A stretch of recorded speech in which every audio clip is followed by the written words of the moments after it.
Bloody hell. The front camera's right. Oh, it's your one? My front camera's right, boy. Alright, so you fit everybody, didn't you? Yeah, do that. I can go through over this. That's good. Get from the background. Yeah, showing off here. The camera's proper.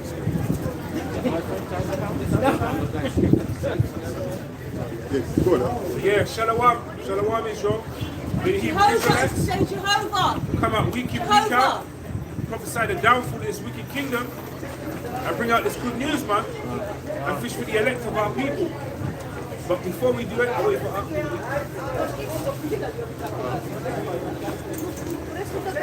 No hay confronto en los Go on. So yeah, before we do anything else, we're going to give all praises, honor, and glory to Yahweh, Ba'ashem, Yahushua,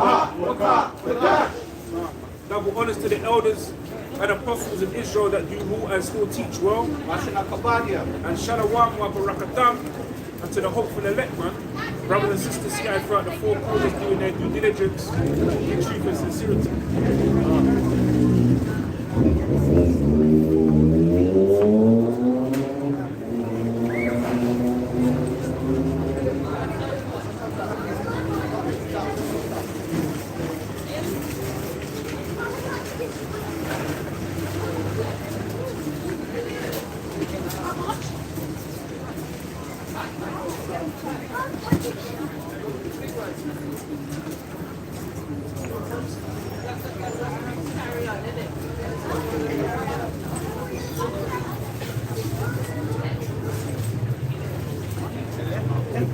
Yeah, Shalom Israel. Now, the lesson I'm going to touch on today is that Cain spirit that is back upon the earth. Yeah? Because remember, the first murder in the Bible is where Cain rose up and killed Abel because he hated his brother. Yeah?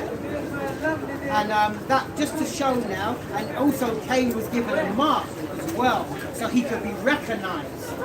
Now, I just want to show as well that spirit is still back upon the earth today. Yeah?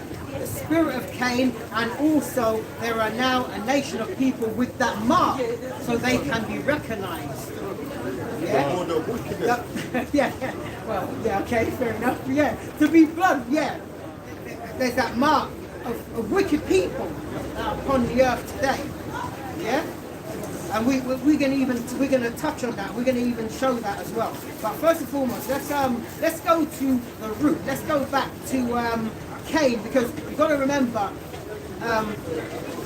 after the flood, all Cain's descendants were wiped out with the flood, and only left 8 people: Noah and his 3 sons and their 3 wives, and the earth was repopulated back by Noah's 3 sons. Japheth, which is the oldest, then Shem, which is the middle son, then Ham, which is the youngest son. Now the earth is populated back by those 3. But the spirit of Cain is still with us today. Now, if we can first have Genesis. You have to remember, this is Ecclesiastes 12 and 7.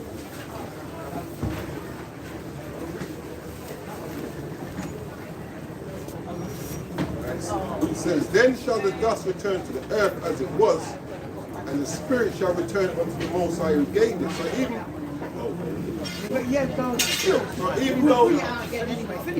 so even though his descendants was wiped out, where's their spirit going back to? Going back to the Most High to be regenerated back down the line. Right.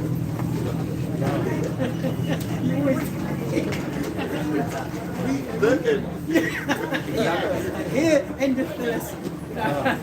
From Genesis chapter 4 verse 8, and Cain talked with Abel, his brother, and it came to pass when they were in the field that Cain rose up against Abel, his brother, and slew him.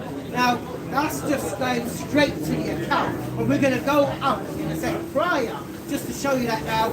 Cain talked with Abel, yeah, his brother, and then like it came to pass when and they're in the field, so Cain waited till they're in the field, obviously no one around, and Cain slew Abel.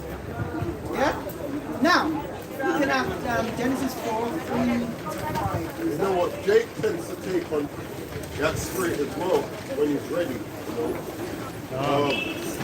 As much as we say Esau is the devil and Esau is wicked, we do the same thing because the scripture says, amongst my people I found wicked men.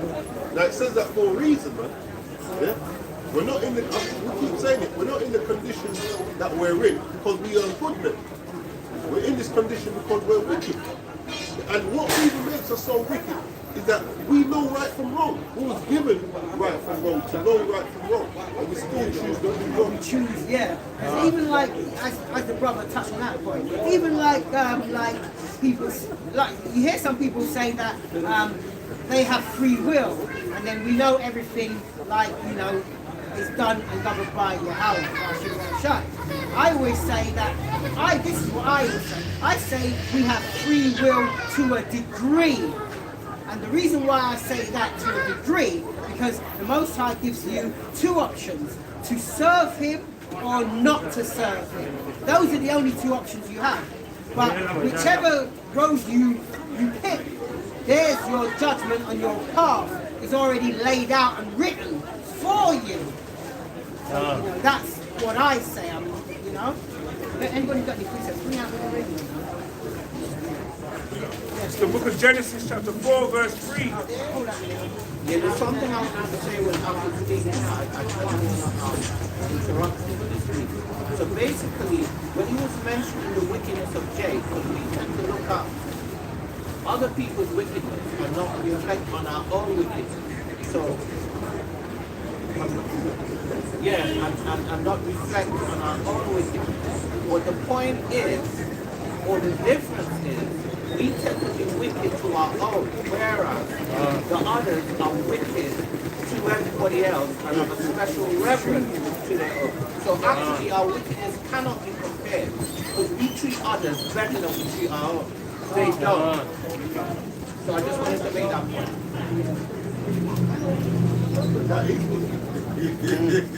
It is wicked, but it's a different. I just wanted to highlight the difference. Because our wickedness exceeds other people's wickedness in a sense because we're wicked to ourselves. But it's a different form of wickedness. It's the book of Genesis, chapter 4, verse 3. And in the process of time, it came to pass that... In the process of time, so this is while they were, you know, doing what they're doing, so in the process of time, this is what happened.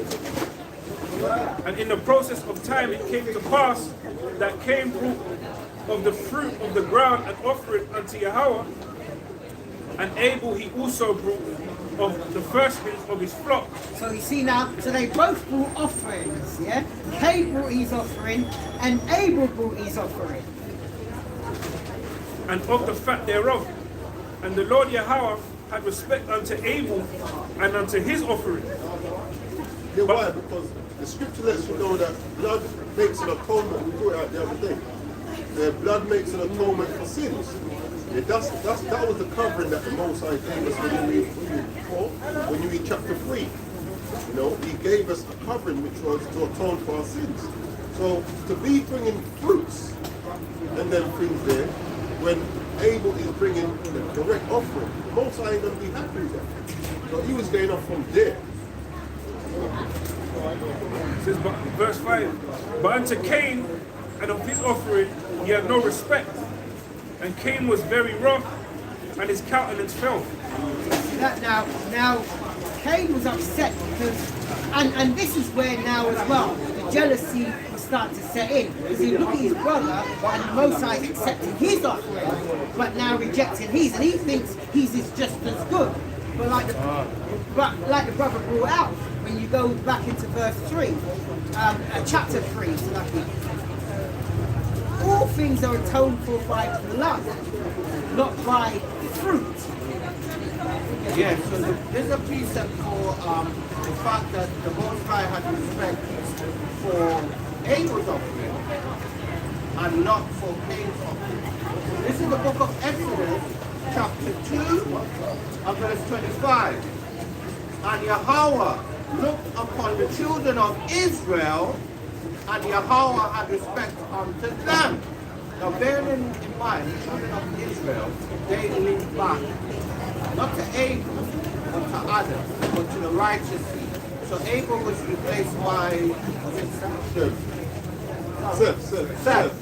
Right, so we link back to that time. So that's the reason why this, from a, if you're trying to use the spirit of discernment, you could understand what this is saying even back then. He had respect unto one group of people, one person, and he separated that person or that group from the other group or the other groups. This is Colossians chapter 3 verse 23. It says, and whatsoever ye do, do it heartedly. And that, you know what, and that's a good precept, because when you're bringing your offering, you've got to bring it with your heart, wholeheartedly, not grudgefully, you know? And the offering has to be right. yes, that's what I was coming to as well. Not only like that, like what I'm saying, it has to be the right offering, and it can't be lame and bruised. It's got to be the best of your offering, of your flock, the best. And whatsoever ye do it heartedly as to the Lord and not unto men.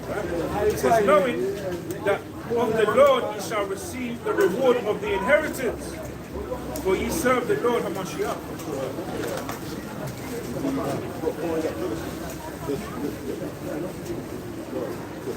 Yeah. You finished up to 5. Yeah? No, there's more. Yeah. Yeah, well, yeah, we are. Yeah, we are. We're going down. We're going right back down to where we started on half. Yeah. It's the book of Genesis, chapter 4, verse 6. It reads, and the Lord said unto Cain, why art thou wroth? Because, like as we read in verse 5, Cain was wroth because the Most High didn't have respect unto his offering. And why is thy countenance fallen? If thou doest well, shall thou not be accepted? And if thou doest not well, sin lieth at the door, and unto thee shall be his desire, and thou shalt rule over him. And that's the point I want reading. It says if you don't do well, meaning what? If you're not doing the will of the Most High, the next thing to come from that is us being in the midst of sin. So that's why Cain was going off, because he would have known. Adam would have taught them what they should have done. This is why Abel was able to give the correct offering. Yeah. Cain chose to do his own things, and that's what a lot of our people do. We know what we should be doing, and we choose to do our own thing. And Cain talked with Abel, his brother. And Cain talked with Abel, his brother, and it came to pass, when they were in the field, that Cain rose up against Abel, his brother, and slew him. That goes back to a precept that I read the other day. It was 1 John 4 and 20. It says, how can a man say he love the Most High who is not seen and hate his brother who he has seen?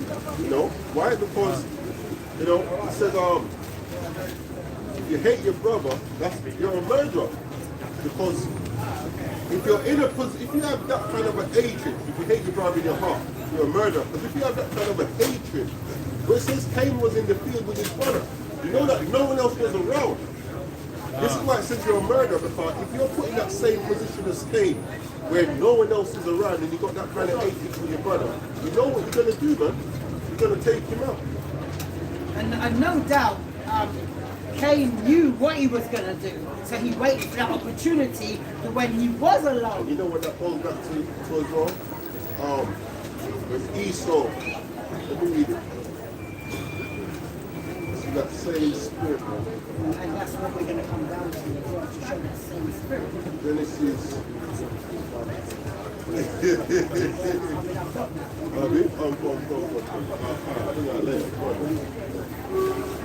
Verse 9 of Genesis 4, it says, and the Lord said unto Cain, where is Abel thy brother?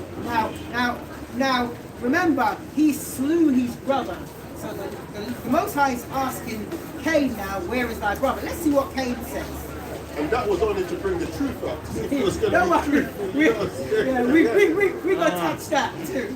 And the Lord said unto Cain, where is Abel thy brother? And he said, I know not. Am I my brother's keeper? Now, if you hold it there, because we are, this is why, if you can bring out Leviticus 19, shows that we are now, he's asking, he would have known these laws because his father would have taught him. So he knows he's his brother's keeper. Yeah? So if you bring that out. So this is the book of Leviticus, chapter 19, verses 16 to 18. Verse 16. Thou shalt not go up and down as a talebearer among thy people. And people miss that point as well. Among thy people. So this is teaching you how to reverence your people, your nation that you dwell amongst. Your people, not all people. Neither shalt thou stand against the blood of thy neighbor. So you're not supposed to stand there and watch your people, you know, be murdered or something happens to them, and you not intervene if you know you have the strength to do so. I am the Lord Yahweh. And that's who's saying it. We're just repeating his words. That's what we're doing. Verse 17. Thou shalt not hate thy brother in thine heart. And that's a commandment. And this is what Cain did. He hated his brother in his heart, and he would have knew it was a law not to. And you know what? That same hatred spirit falls into the gangs them today. We'll talk about, we've got love. But like over here, they've got postcode wars. I chatted to one of my friends who comes from America. He lived in America. They'll have like area wars, like east and west. We got postcode wars. It's like the same area, but different postcode. They're calling, brothers call their own brothers ops, right? Yeah. You know what I'm It's saying? your own people. That's that same spirit, man. You're saying you got love, but then still the brother is the line for this area is there. Like you got that hatred now. Is that same pain spirit is actually here, yes? And it's right amongst our own people. Right, Especially the youth them of our people, Yeah, man. yeah. And that stems that from the elders, because the elders them had that spirit which is passed down into the youth. And no one's teaching the youths anything. That's the worst part as well. And they're not taught this. So when we come out and teaching this, we're told that we hate. We're teaching hate. When we're actually teaching love, trying to gather you back together under the Mashiach Yahushua. It's strange, that's what it is. Genesis 4:9, I'm going to get it. And the Lord said unto Cain, where is Abel thy brother? And he said, I know not, am I my brother's keeper? And he said, what hast thou done?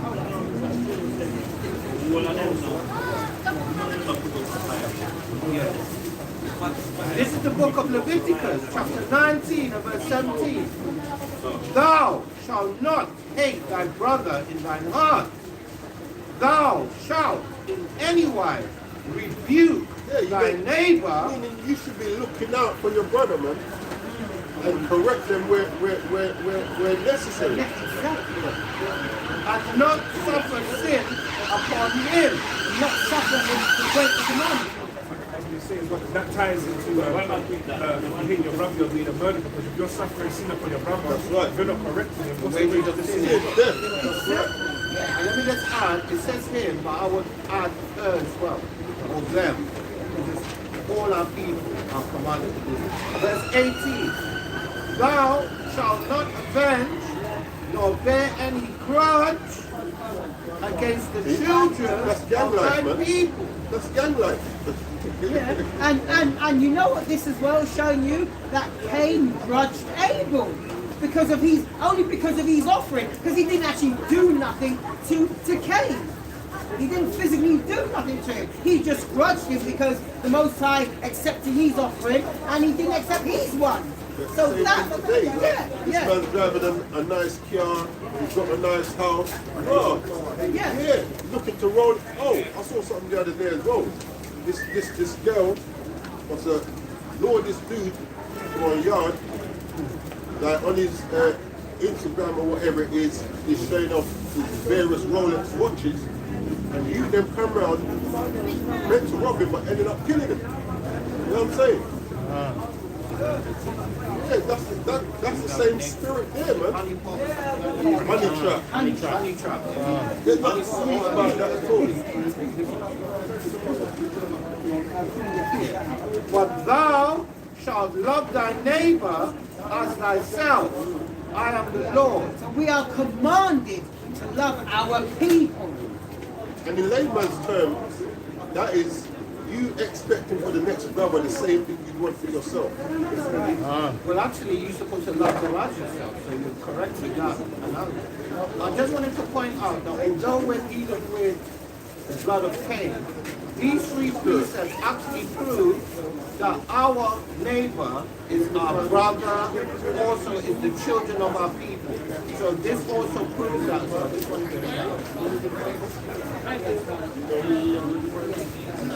The book of Genesis, chapter 4, verse 10 says, and he said, what hast thou done? The voice of my brother's blood crieth unto me from the ground. And now art thou cursed from the earth, which hath opened her mouth to receive thy brother's blood from thy hand. Now there you go. Now, when the Most High said to Cain, where is thy brother? He said, am I not thy brother's keeper? I mean, bring it up. No, bring it out. So this is the book of precepts. This is the book of Numbers, chapter 20. Well, it's a book of precepts, so you're actually right anyway. Oh, I know. This is the book of Numbers, chapter 35, and verse 33. So ye shall not pollute the land wherein ye are, for blood it defileth the land. Right? So I just wanted to bring that bit of it out to correspond with what I've been saying. Yeah. So now, when the Most High asked him, "Where is thy brother?" and he said, "Am I know not my brother's keeper? Am I not my brother's keeper?" Right? Did he not think? Did he not think?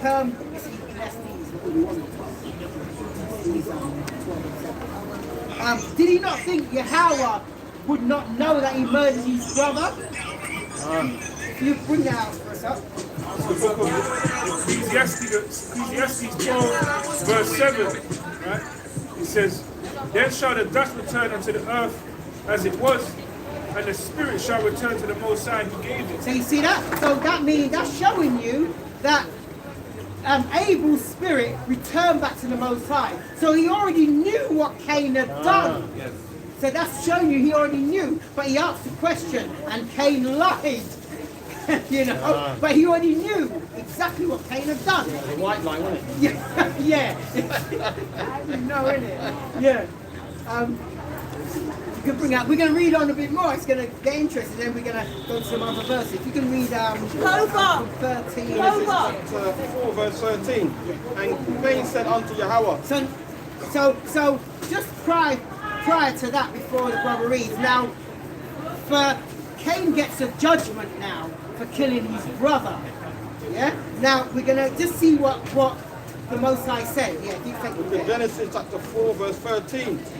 And Cain said unto Yahweh, my punishment is greater than I can bear. Because the reason why he says that, because the Most High banished him out from his presence and told him he was going to be a fugitive and a vagabond in the earth.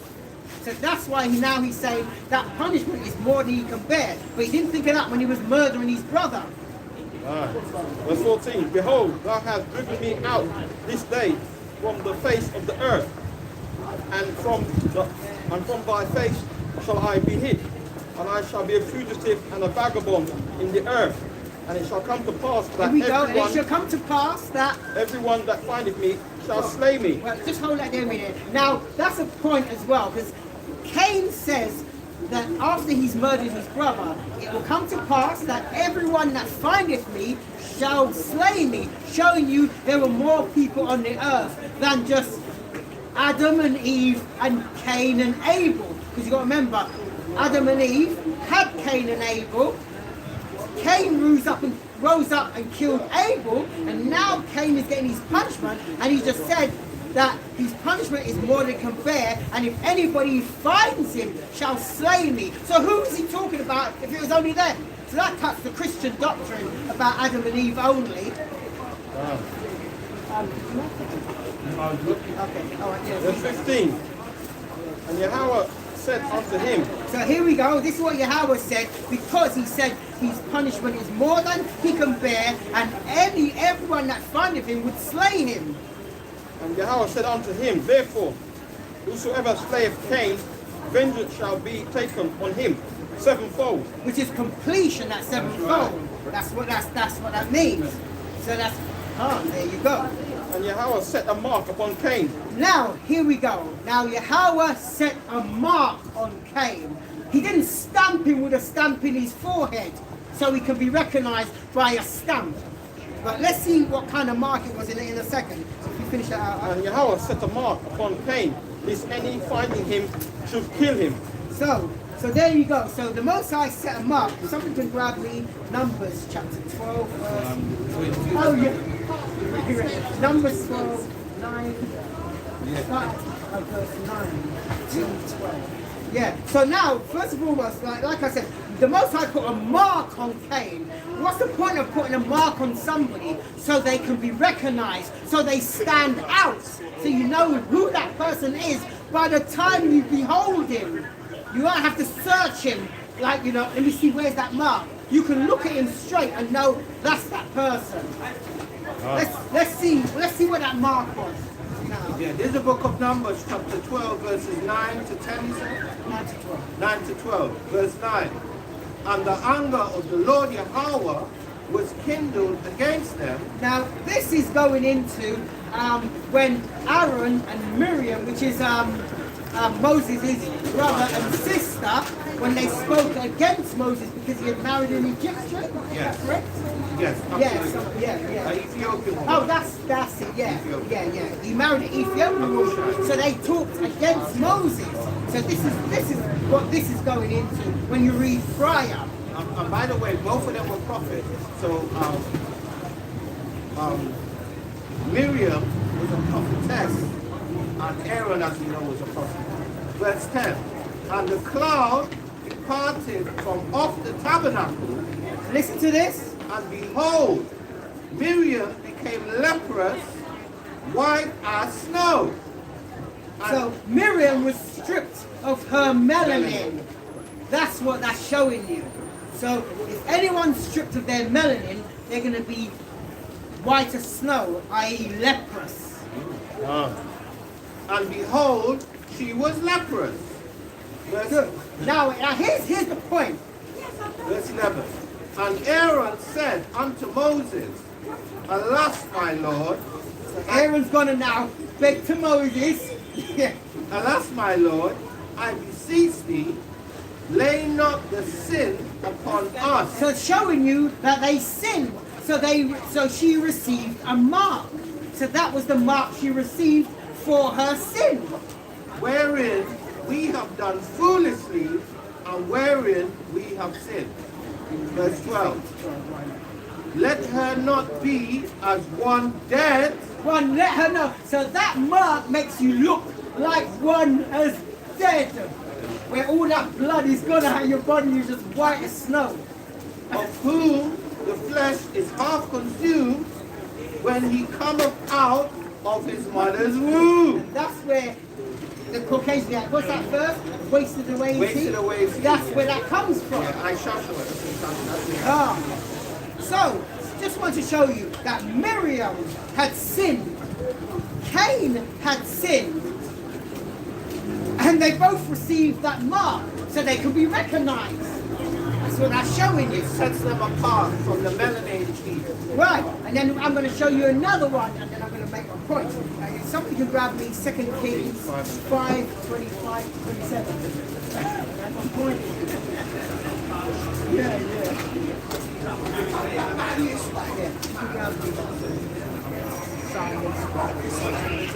What's that name? What was that? It's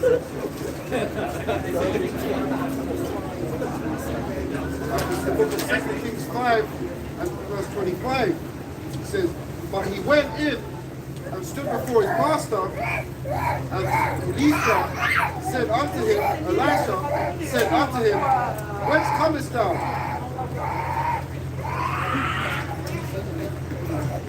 Gehazi. Where comest thou, Gehazi? Now this is going into when Naaman had leprosy on him. That's right.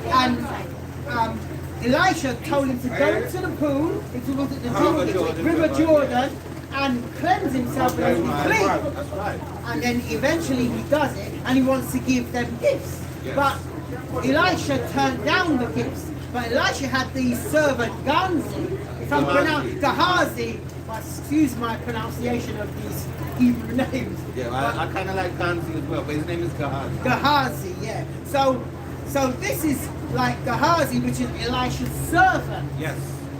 This is what this is. He goes back to meet Naaman out of the sight of Elisha and receive them goods and money and change of raiment and gold or whatever at his hand, like his master sent him to get them. Exactly. So it was deceitful. That's what he went and done. This is what this is going into.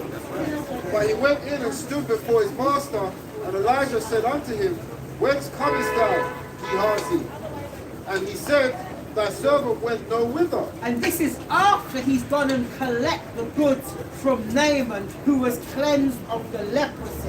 So he's come back to his master and saying he hadn't been anywhere. When he had gone and collect the goods, and he's gone and hidden the goods he's collected.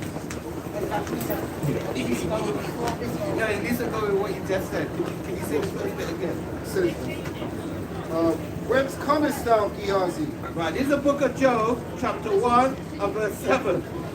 And the Lord Yahweh said unto Satan, where comest thou? God, that same lying spirit. It says, and he said, thy servant went no whither. He said he didn't go anywhere when he did.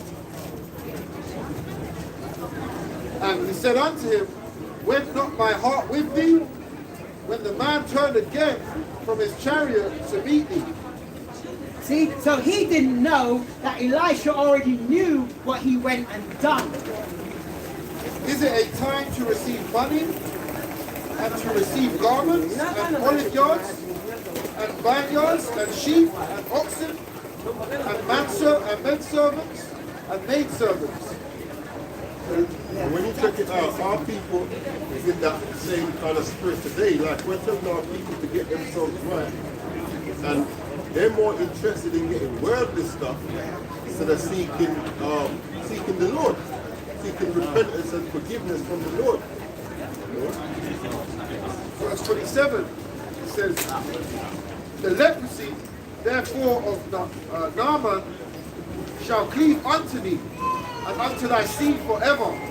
And he went out from his presence a leper as white as snow. So you see now, he's received that same mark also. And his descendants will receive that same mark. Yeah? So there we go, like I was saying, once again, so Ganzi sinned and received that same mark that Cain got for the murder of his brother. Now, the difference between Ganzi, Miriam, Gehazi, Miriam, and Cain, who received that mark, they were melanated, and they received that mark. So they would probably look like the albinos today, because they would have our appearance, but the whiter skin. Absolutely. Yeah? So they would look like what we call albinos, because they'd have our features. Exactly. But just, that's the thing, but just stripped of melanin. That's right. Now we now, actually, you know, before I say that, quick side note, actually, if you can grab that Book of Mormon. Yeah, have it. Yeah, because the Book of Mormons, the Mormons call themselves Latter-day Saints. book. Now, before we even, Latter-day Saints, now the Bible teaches you who the saints are. Somebody could grab me Psalms 1, I think you got 148 verse 14.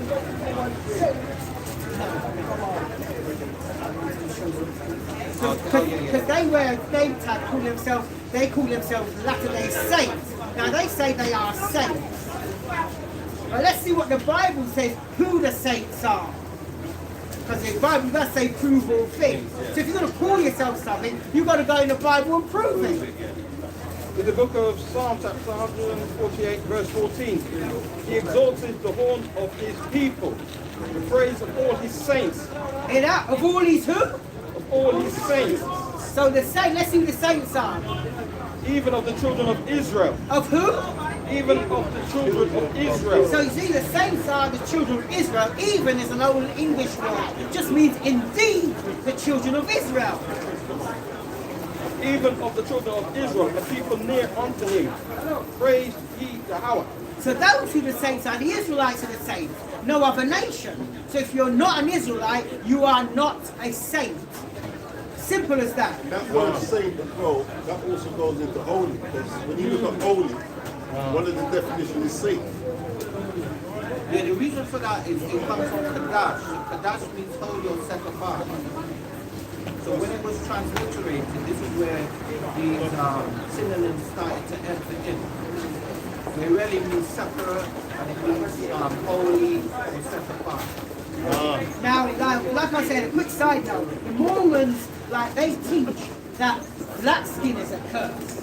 But we've just read in 3 different places where our people sinned and they were given a mark of, and they were stripped of melanin, so their skin was white as snow. Now let's go to the book. If you want to show the book where we're going to read from, we're going to read from the Book of Mormons. This is what the Mormons teach. And it's going to be in the book of 2nd Nephi. In that book, if you show the front cover. Yeah. So we see this is where we're going to read from.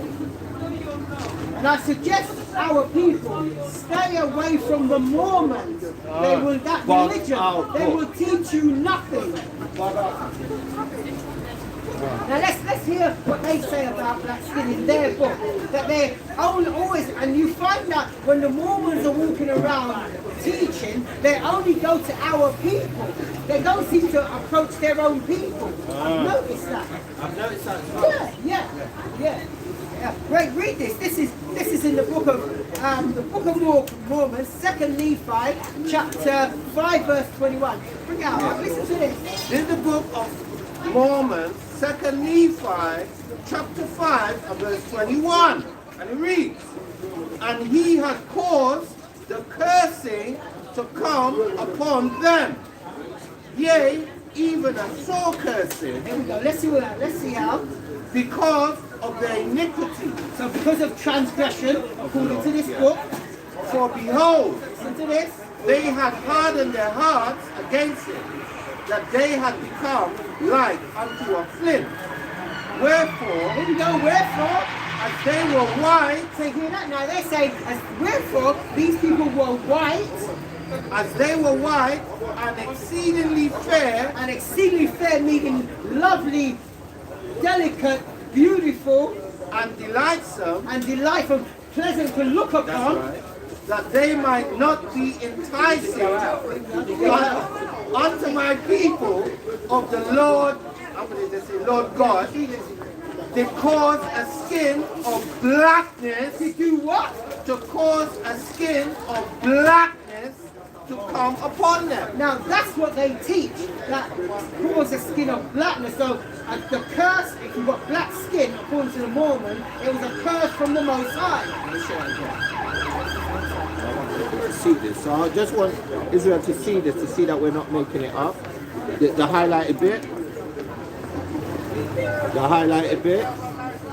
So we're not making it up, Israel. Yeah. This website stating Africa Global Radio, stating the average black person has almost 40 million worth of melanin in their body. See? So you see, now we just went to the Bible to show you that actually it was the white skin was cursed according to the Bible. But their book is trying to changed the narrative to try to say they're trying to say black skin is a curse. Now, who's got you got Genesis 25, 27. So remember, as we said earlier, now Gehazi and Gehazi. Gehazi. Or Ganzi, I like Ganzi. Him, I had to say him. Him. Miriam, and also Cain received that mark. And also, if you remember, when Moses was told to put his hand in his bosom and take it out, and his hand was leprous, white as snow. Yeah, and if Moses was already white, that wouldn't be a miracle. No, it wouldn't. Yeah? And then he put his hand back in, it was changed as back as his other flesh. It was documented in the Bible for a reason. Actually, when Europeans are Bible, you can't really tell it so much with the skin. You tell it with the eyes and the hair. The hair is a weird kind of blonde. Yeah. And the eyes are kind of red looking as well. Bring out Genesis 25 and 21. It's the book of Genesis, chapter 25, verse 21. It says, and Isaac entreated Yahweh for his wife because she was barren. So there we go. So Rebecca was barren, didn't have children. So Isaac entreated Yahweh, meaning he prayed to him and done what he had to do, and the Most High heard him. And the Lord Yahweh was entreated of him, and Rebecca his wife conceived. There we go. She now was pregnant. And the children struggled together within her. This is verse 22. And she said, if it be so, why am I thus? So now these two are fighting in the womb, even before they were born. It says, and she went to inquire of the Lord, and Yahweh said unto her, 2 nations are in thy womb. 2 what? 2 nations are in thy womb. So they're now showing you that there's 2 nations. So what are 2 nations? 2 different looking people, basically. People that was not going to look the same. 2 race of people. 2 race of people. That's even a better way. Because they can look the same and still be Oh, separated. look at Ham. Actually, that's a better way. Yeah. Two separate races. Is in a row. Yeah, we don't know. It says 2 nations are in thy womb, and 2 manner of people shall be separated Here we go. from thy bowels. So it's not showing that it's not only showing 2 races, 2 manner of people. Their mannerism. JJ Gray, come on, bring up the word. Yeah. Bring up that. Yeah. So showing that now, not only 2 separate races, they're even going to look different. They're going to even have their mannerisms going to be different. Everything about these 2, even though they're twins, is going to be different. Yeah. 2 manner of people shall be separated from thy bowels, and the one shall be stronger than the other, and the other people, and the elder shall serve the younger. So obviously, the one, whichever comes out first, is going to end up serving the one that comes out second. And when her days to be delivered were fulfilled, behold, there were twins in her womb. So now we know these twins were not identical, because prior it's showing you that there was going to be 2 separate races, and they're going to have 2 different mannerisms. It's going to be different, you know? And the first came out red, all over like a hairy garment. Really gets us to the heart. And they called his name Esau. So showing you, yeah, that first Jesus! came out red. Yeah? Actually, Only God I follow. I don't follow no one else. I only follow God. Only God. And after that came his brother. now, you can jump back to 25. Genesis 25 and 25 says, and the first came out red all over like a hairy garment, and they put his name Esau. Now, notice I said the first one came out red all over, because there are certain people on this earth who like to say they are white, but there's no one on this earth that is white, just as much as there's no one on this earth that is black, because even the darkest of our people are still not black. We're just a very, very dark shade of brown. And just like them, I they can't are believe not what I'm white. hearing. Some backward slanderation, I believe. They don't want the spirit, they don't want Backward. I can't believe And the after that came out backwardness his brother, that have come out of and people's his mouth. mental You know what code I of mean? Esau's I hill. can't believe it. And You his- know what I mean? The his name was backwardness called that I'm Jacob. hearing Wait, come on, wait. right Camera, now. the camera. There's only so much nonsense we're going to take from you. JJ, the boss, is going to bring my nonsense to everyone. You're going to be destroyed, man. That's what's What, going to happen. JJ? It says, and after that came out his JJ, I'm and gonna his be. hand They took want hold to of destroy Esau's it. hill. Camera. Move JJ. out the camera, man. Move out the That's camera. assault. Move out the camera. Assault. Yeah, everyone saw him push me. That's After assault. that came out his brother. Let me tell you and his hand something. took hold of Esau's Only hill. God can And tell his name was me. called Jacob. And Isaac was Come on. 3 years old. Only God can tell me. None of y'all can tell me. She. Genesis chapter 25, verse 25. It reads, and the first came out red all over like a hairy garment, and they called his name Esau. Yes, so lucky Israel, so that when you're bringing out the word and it's cutting people, you know, like you always got spirits come out trying to interrupt the word.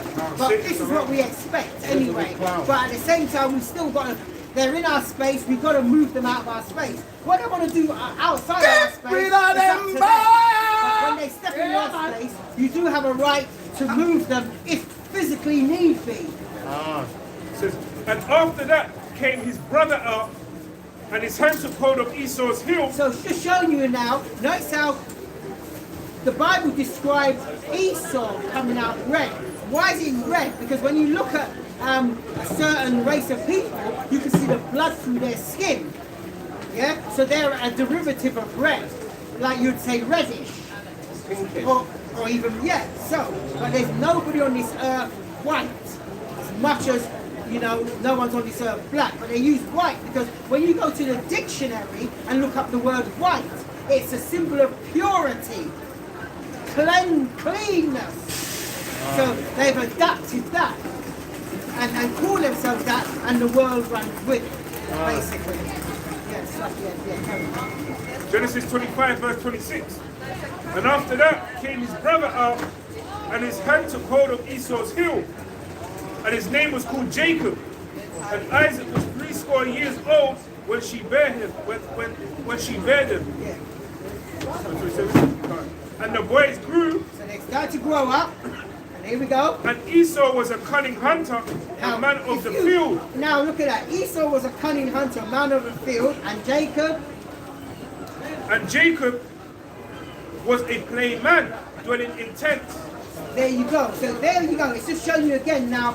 Look at when you look at a certain attribute of a certain race of people, they love the field. Like what do they do? They go out in the wild. They're like hunting. Because even back in the day, you used to see when they could hunt, they would hunt buffalo and rhino for fun, and they'll have their foot on it and take photos. They'll have a moose head on the wall.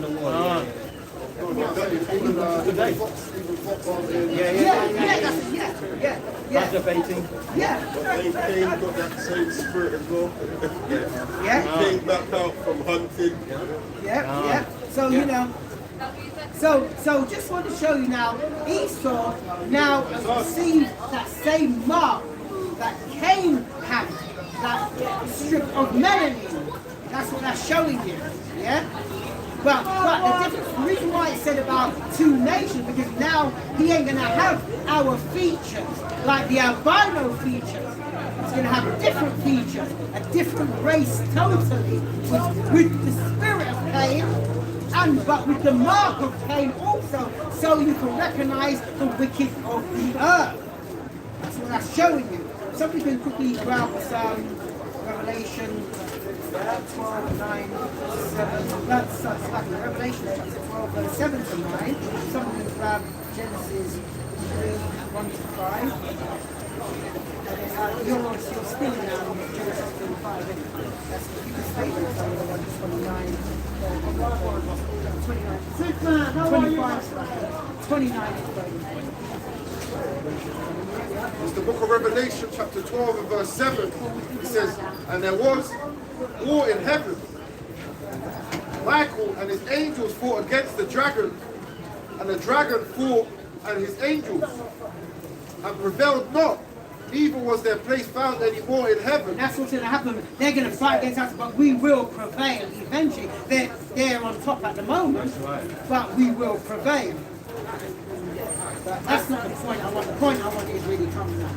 And the great dragon was cast out, that old serpent called the devil and Satan, which deceiveth the whole world. He was cast out into the earth, and his angels were cast out with him. That's the people on the earth today. Still, those are the descendants of Esau, which is the same Cain spirit. They're back on the earth, which is regenerate. That's the word. Regenerate, and they're back on the earth, and they're cast out, and they're given us hell, basically. Let's not mix our words, yeah? You grab us like you was actually saying earlier. You can grab us like Genesis 3, 1 to 5. We have Genesis. Oh, sorry, yeah. Book of Genesis chapter 3 verse 1. Now the serpent was more subtle than any beast of the field. You can break this down if you like. So you were bringing this earlier. Now the serpent was more subtle than any beast of the field.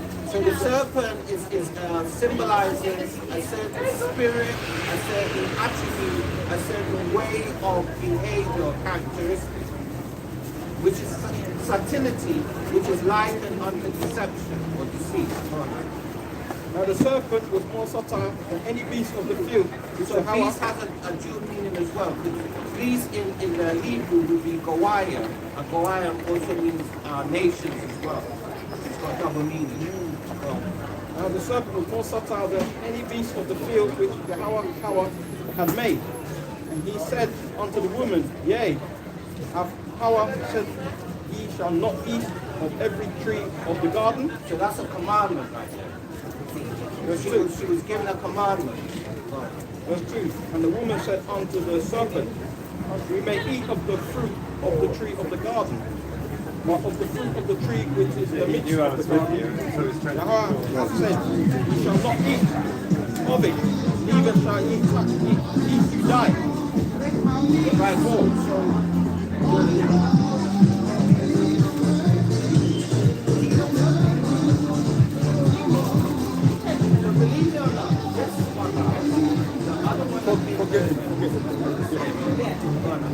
Verse 4.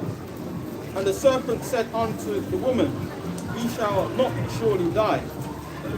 For Yahweh doth know that in the day ye eat thereof, then your eyes shall be opened. So ye shall be as gods, knowing good and evil. So this is the way that the serpent operates. When it takes and it twists it and it alters the words of Yahweh Hashem Shai for their own devices. So this demonstrates. And I just want to say as well, like pointing that out, showing you it's that same spirit once again, yeah, that spirit of deception, yeah, that is back upon the earth. The same one was back in that garden, the same one with Cain. It's all the same spirit that's come to deceive people, basically the elect, or tried to anyway, you know. The spirit beareth witness. So that spirit, that wicked spirit, also bears itself witness. Yeah, if we can go back to Genesis 25, start at 29 to 33. Now this is back to Jacob and Esau. In Genesis chapter 25, verse 29. And Jacob sowed pottage, and Esau came from the field, and he was faint. So, like he said, Esau was a man of the field. He's gone hunting and everything. He's come back faint, hungry. And Esau said to Jacob, Feed me, I pray thee, with that same red pottage, for I am faint. Therefore was his name called Edom. Edom meaning red. That's all that means. And Jacob said, Sell me this day thy birthright. So, you know, so Jacob said, notice that. Jacob said, sell me, not give me. Sell me this day thy birthright. Yeah, so sell me to me. And Esau said, behold, I am at this point today. And what profit? I think he stopped at 33 was the only one. Somebody could grab Genesis 27, 1 to 2. Yeah, you may as well get it.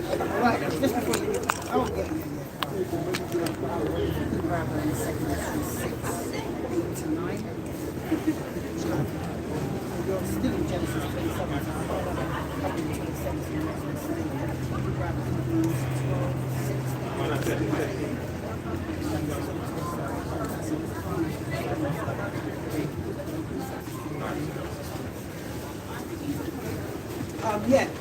You finished at 32 already, didn't you? Yeah? So Esau sold his birthright to Jacob. Now, watch this when we read on to, we're going to jump to Luke 27, Genesis 27. Just from 1 to 2. Yeah, he's not on no money. You like circus classic? That's the spirit. Yeah, but Arsenal. Can I take a photo of you? Arsenal. So what? Next time Arsenal. No. That's an example of what the scriptures are being out. Genesis 27. It's straight. I'm telling you. Genesis 27 verse 1 to 2. This is Genesis chapter 27 verse 1. It says, and it came to pass that when Isaac was old and his eyes were dim so that he could not see, he called Esau his eldest son and said unto him, my son. And he said unto him, behold, here I am. And he said, behold, now I am old. Now therefore take, I pray thee, thy weapons, thy quiver, and thy bow, and go out to the field, and take me some venison, and make me a savory meat, such as I love, and bring it to me, that I may eat, that my soul may bless thee before I die. So there we go. So now Isaac is at the point of death. So now he sent his elder son to go and get the venison. But remember when we was at Genesis 25 into 25, we were saying about the elder shall serve the younger, because when Jacob and Esau was born, remember Jacob came out holding Esau's heel. When was his place? Yeah, okay, let's just give the understanding of why Jacob was holding the heel of Esau. Second Ezra chapter 6 verse 8.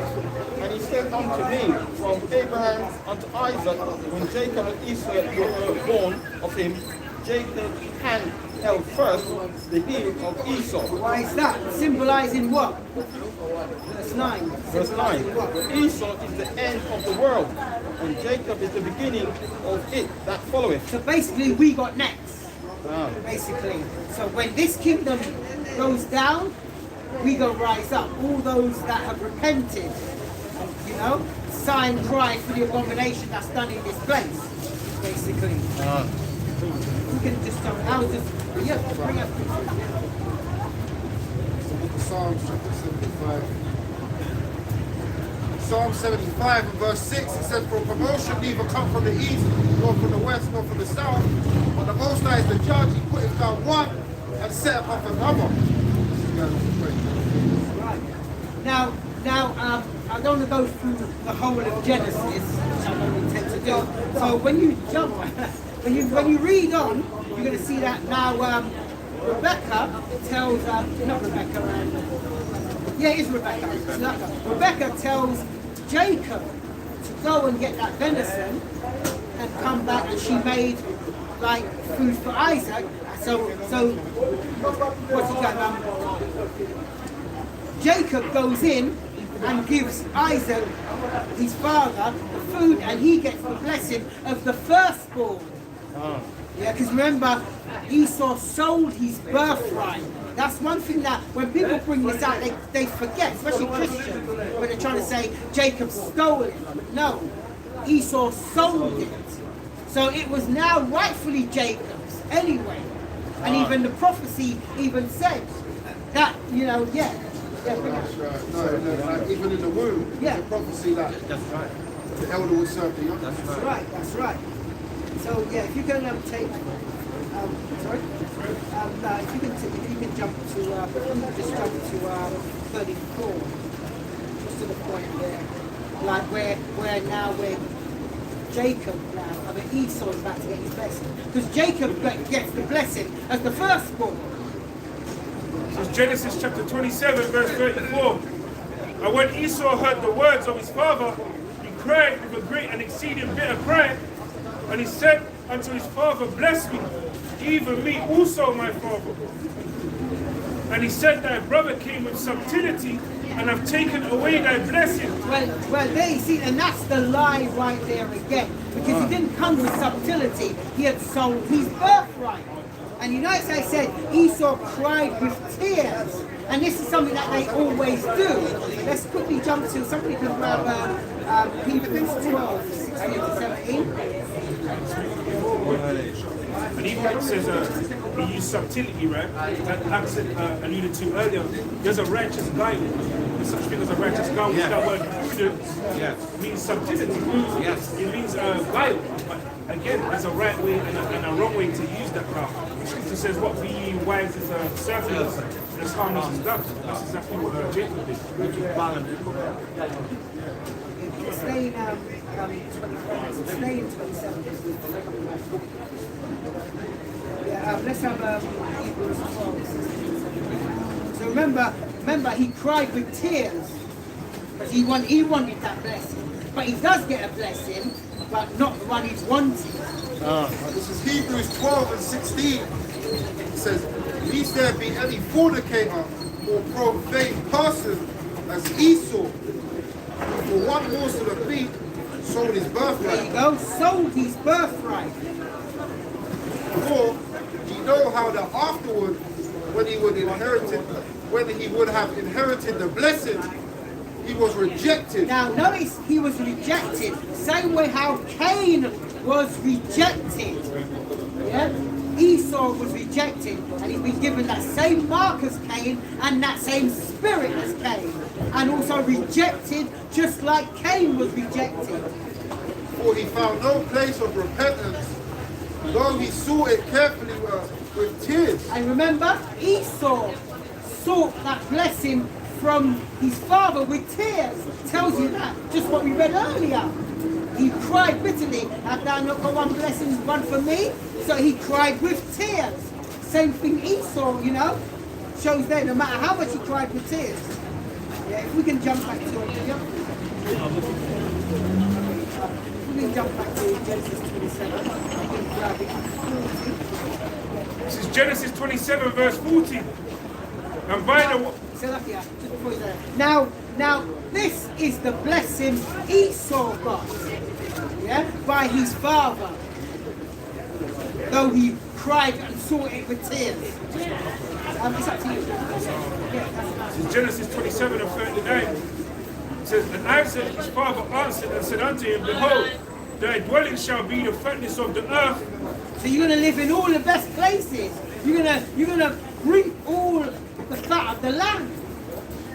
And of the dew of heaven from above, and by thy sword thou shalt live. And that's how you're gonna reap them, by rape, rob, and murder. That's how you're gonna get them all. And when you look at history today, like, you know, the Greeks, the Romans, how did they get all this possessed? And even like the modern, we might as well call it the modern day Romans today. Because The book of Job, chapter 9 and verse 24, it says, the earth is given into the hands of the wicked.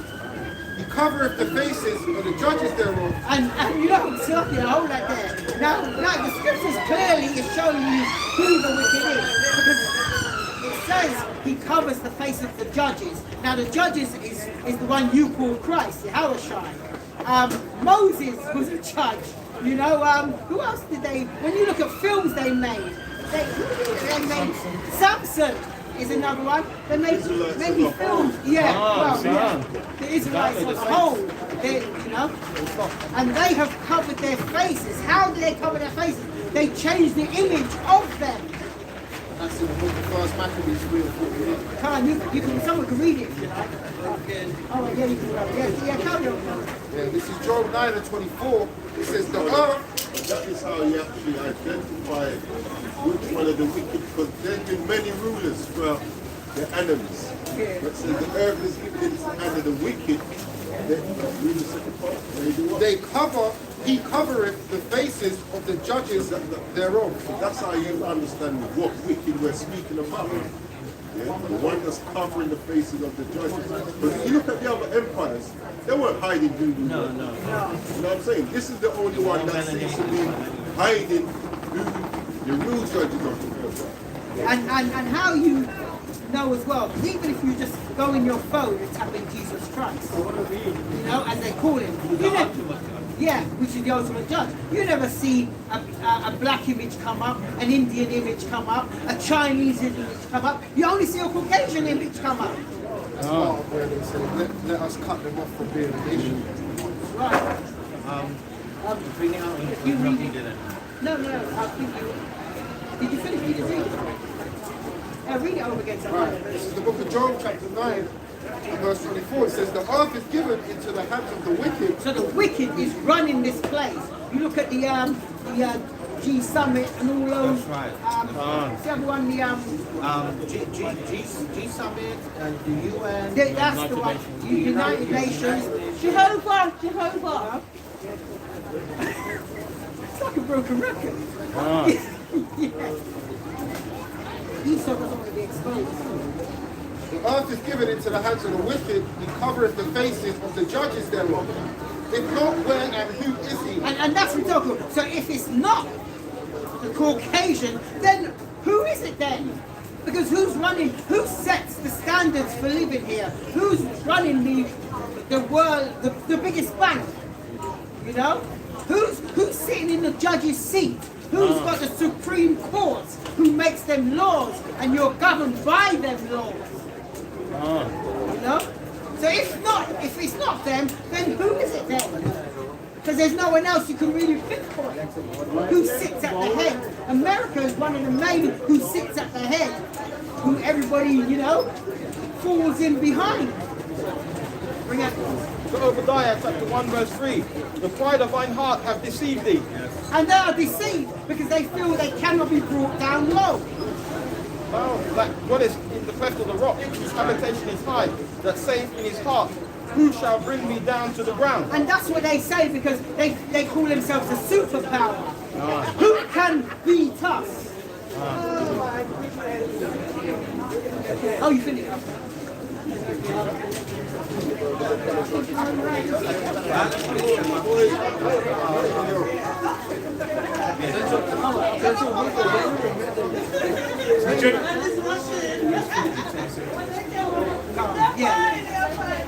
This is Genesis chapter 27 verse 14 says, and by the sword thou shalt live, and shalt serve thy brother, and it shall come to pass when thou shalt have the dominion, that thou shalt break his yoke from off thy neck. But you have that dominion. So, you know, it's like I say, we got next. Because remember, the scriptures did say in Genesis 25 and 23, and the elder shall serve the younger. So you will be serving us, whether you like it or not. Yeah? You can read 41. And Esau hated Jacob. There we go. Thou shalt not hate thy brother in thine heart. Goes right back to the law. And Esau hated Jacob. Why is that? Because of the blessing wherein his father blessed him. Now, hold that there. Now you see the similarity between Cain and Abel and Esau and Jacob. Because Cain only hated Abel because of the blessing, like the offering he brought, his was rejected, and and Abel's was accepted. Now the hate here because he sold his birthright, and because of the blessing he got from his father. It's the same spirit. Yeah. Because of the blessing wherein his father blessed him, and Esau said in his heart. This is now the deceitful part. Just like how Cain, he waited till they were in the field to rise up against Abel. What did Esau say in his heart? It says the days of mourning for my father are at hand. So our hand is that they hadn't even been over yet, but he's already plotting. It says when I shall slay my brother Jacob. There you go. It's the same spirit. Same spirit. But now these people, look, they're not only like got that mark, they've actually their physical features are different from ours. So they're not just stripped of melanin, they're a different race. So now they can, which they eat more easy to be identified. Because even if they go under a sunbed to darken themselves, they're still going to have that look. Exactly. So they still can't hide. Yeah. So if we could bring out someone can grab ETS please. 7:13. Someone grab Psalm 17:13. Somebody can grab Job 11:20. Somebody grab Amos 1:11. So you see, so Esau hated Jacob the same way how Cain hated Abel.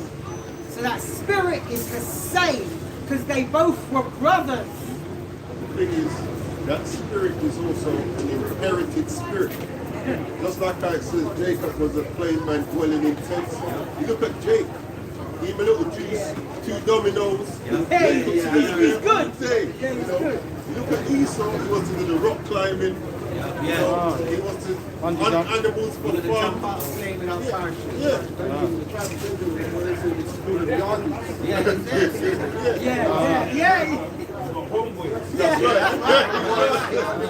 That's true, you know. So that spirit, because a lot of them don't really know why they hate us. They just look at us and hate us. But that's the spirit that's traveled throughout the generations. Just like how we've got the same spirit of our forefather Jacob, they've got the same spirit of their forefather Esau. That's what the scripture says, you know, that man of sin has to be revealed. A lot of people don't realize the type of spirit that these people have and why they have this spirit.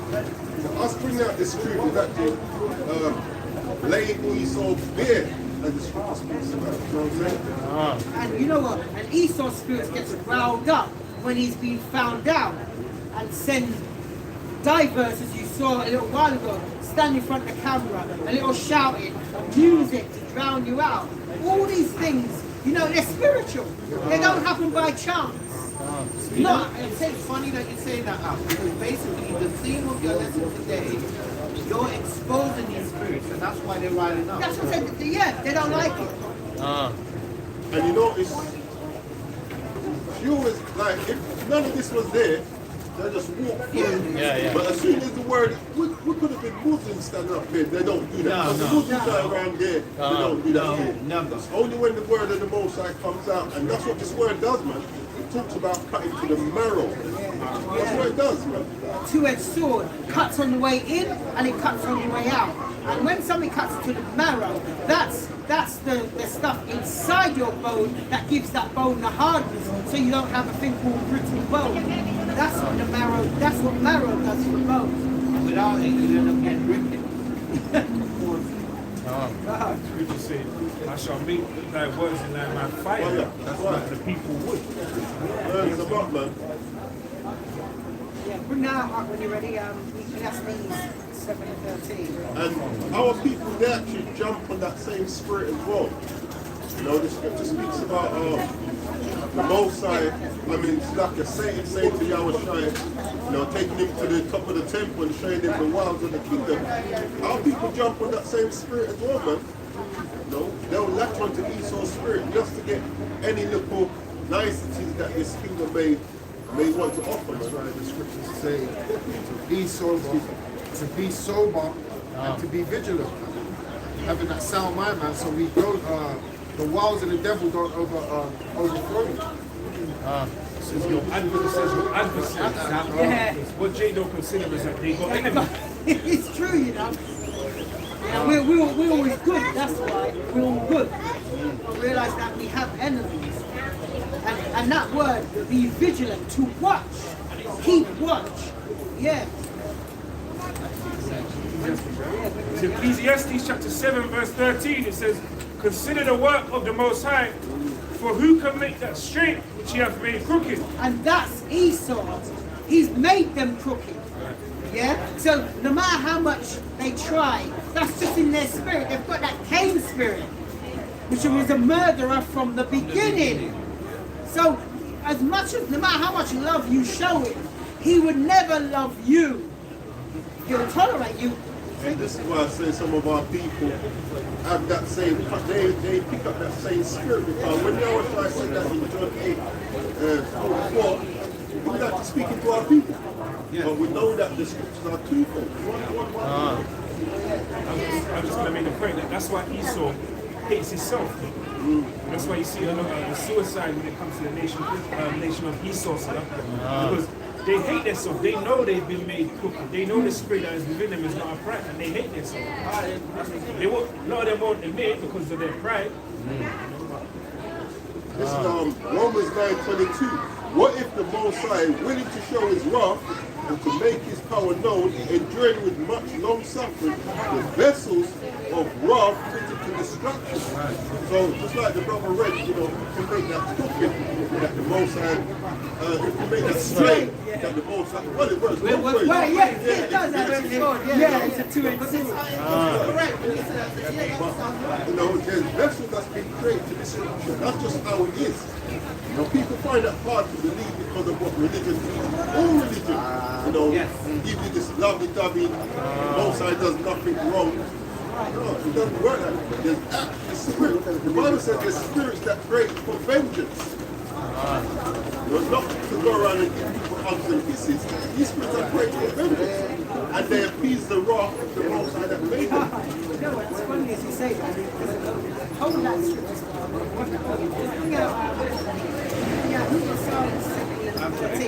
Just what the prophet said, as you said that there's a So this is the book of Psalms, chapter 17, and verse 13.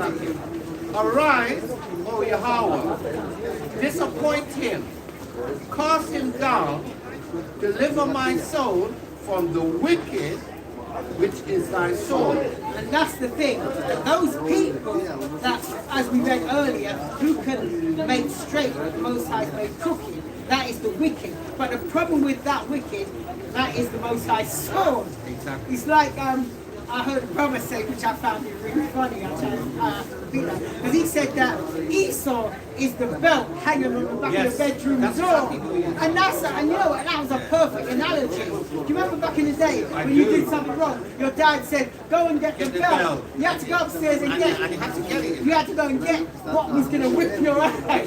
Do you know what I'm saying? Yeah. So Esau is that belt, because he uses Esau to punish us when we go up.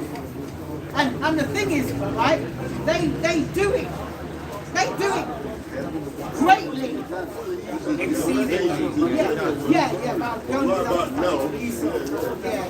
But what I'm trying to say, like, he does it, you know what, the reason why I say he does it well? Let me bring out this. It's the wicked. Yeah, but no, there's It's the order of goodness. Yeah, don't worry, you're gonna bring that.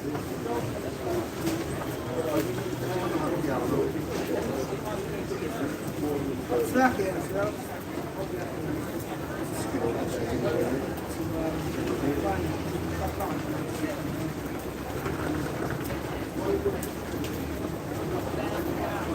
Yeah, this is like I was saying, like how Esau, like the wicked, they will do wicked things and they will reverence him. You know that some people have a conscience, right? Right? They don't have a conscience. They'll do it just like this. Let me give you an example actually. This is the book of Psalms, chapter 137 and verse 3. And it says, like this is the song that comes from by the river of Babylon. So, now, it says, this is Psalms 137 verse 3. It says, for there they that carried us away captive required of us a song, and they that wasted us required us mirth, saying, sing us one of the songs of Zion. Now you can imagine that. Somebody's beating the hell out of you and still expect you to be joyful and sing. Can I just They add? require that from you by giving you destruction and everything. They still require mirth from you. So what kind of mindset must you be in to be destroying people and still expect them to be joyous and sing for you and dance for you? Yeah. What I was going to say is that that's precisely what they did during the slavery days. Yeah. That's precisely what they did. And they're still doing it to this day. That's why a lot of the singers are predominantly either Northern Kingdom or Southern Kingdom. You have a principle. I did, but I'll have to say the other if I say. So this is Psalms chapter 17 and verse 13 again. Arise, O Yahweh, disappoint him, cast him down, deliver my soul from the wicked, which is thy sword. And then when you read the book of Malachi, chapter 1 and verse 4, it reads, whereas Edom saith, we are impoverished, but we will return and build the desolate places, Which they have done. thus saith the Lord Yahweh. And because it says that they are impoverished, because they got beaten down. Yes, it is. That's what this is saying. They got beaten down, and that's where this is why you don't get taught about the Dark Ages, because you're not supposed to know you were kings and queens and you were rulers. You're not supposed to know that. No, I say no, you're right. 'Cause the only thing that they taught us about the Dark Ages in school was there was a plague. Yeah. That's what we heard. Yeah. The whole period of that time. Yeah. And what was the name of the plague? Exactly. The Black Plague. So what they're telling you in code is, You were that plague. Yeah, ruling and beating us down. So when it says we are impoverished, yeah, they got beaten back, but they said they will return, and they did. Why? Because our pride overtook us. That's why. Because now we started to fall away from. start feeling ourselves. We thinking that it was by our strength we did this. They shall build, but I, Yahweh, will throw down, and they shall call them the board of wickedness and the people against whom the Lord hath indignation. Now I will have you. Forever, in case you missed it. Yeah, who's reading? Let's just oh yeah. Let's have a listen to the Ecclesiastes chapter 7 verse 13, it says, consider the work of the Most High. So consider. So you have to really take this on board and consider this. For who can make that straight which he hath made crooked? So there's nothing you can do to make Esau love you. That's the long and straight of it. Because they've been made with that same spirit of Cain. It's the book of Sirach, chapter 13 and verse 17. It says, what fellowship have a wolf with a lamb? So the sinner with the godly. Right. It's like that. Oil and water just don't mix. No matter how much you try, they don't mix. So sinners and righteous don't mix. You know? Because one is end up going to rub off on the other. Hopefully, the righteous rubs off on the sinner, then the other way around. That's like when it comes to food, if you leave a bad apple, so the apple Yeah. Is the other one? Yeah. it's supposed to hold Like leaven. Yeah.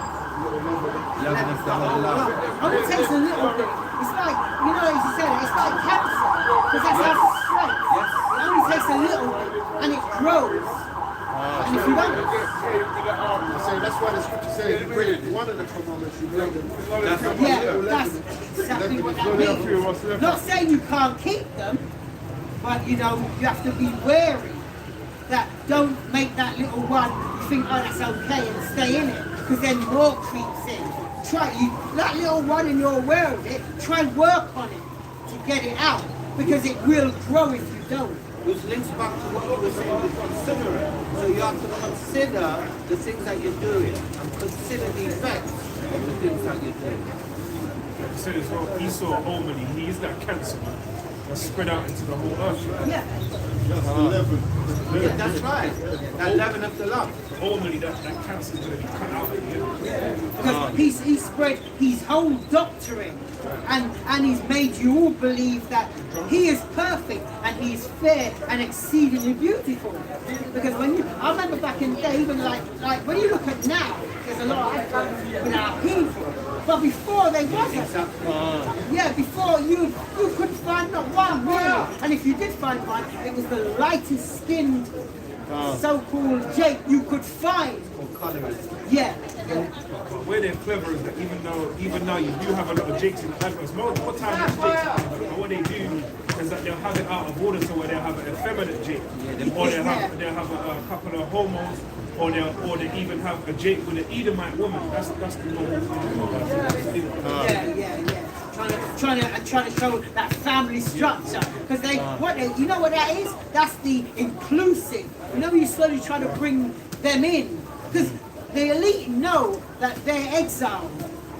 The elite know, but they don't want you to know. That's the thing.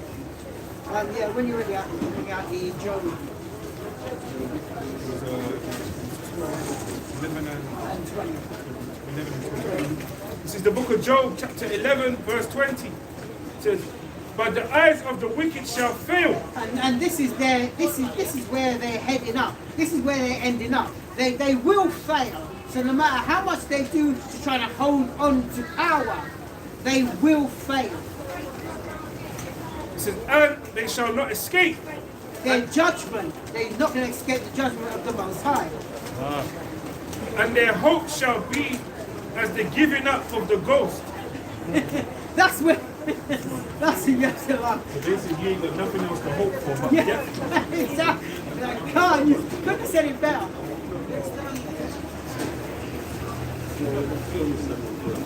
27 and 30. Oh, that's.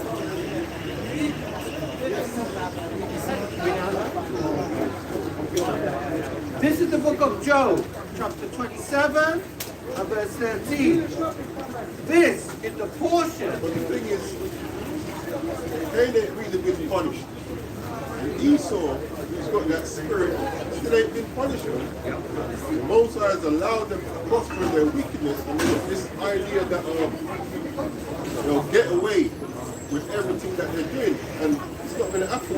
You know, people that want to follow in the ways of Esau, there's a judgment to that. You won't escape. What should I do, man? He's leaving up that That's sauce. right. They're comparing it. That's sickle.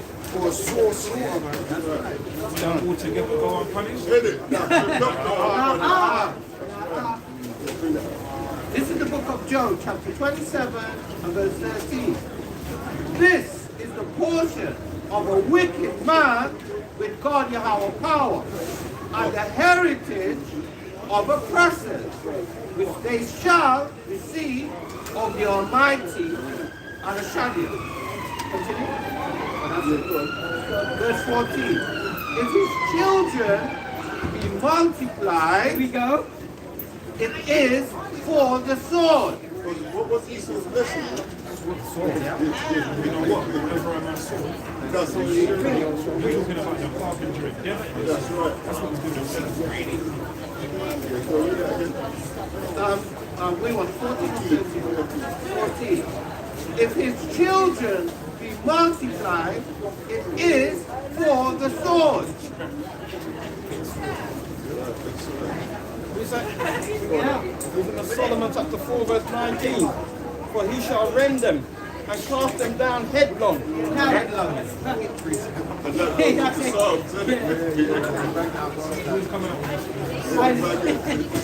And I like it says, he shall rend them. And you know what the word rend means? To tear in pieces. That's what it's going into. Yeah, take it on top of it.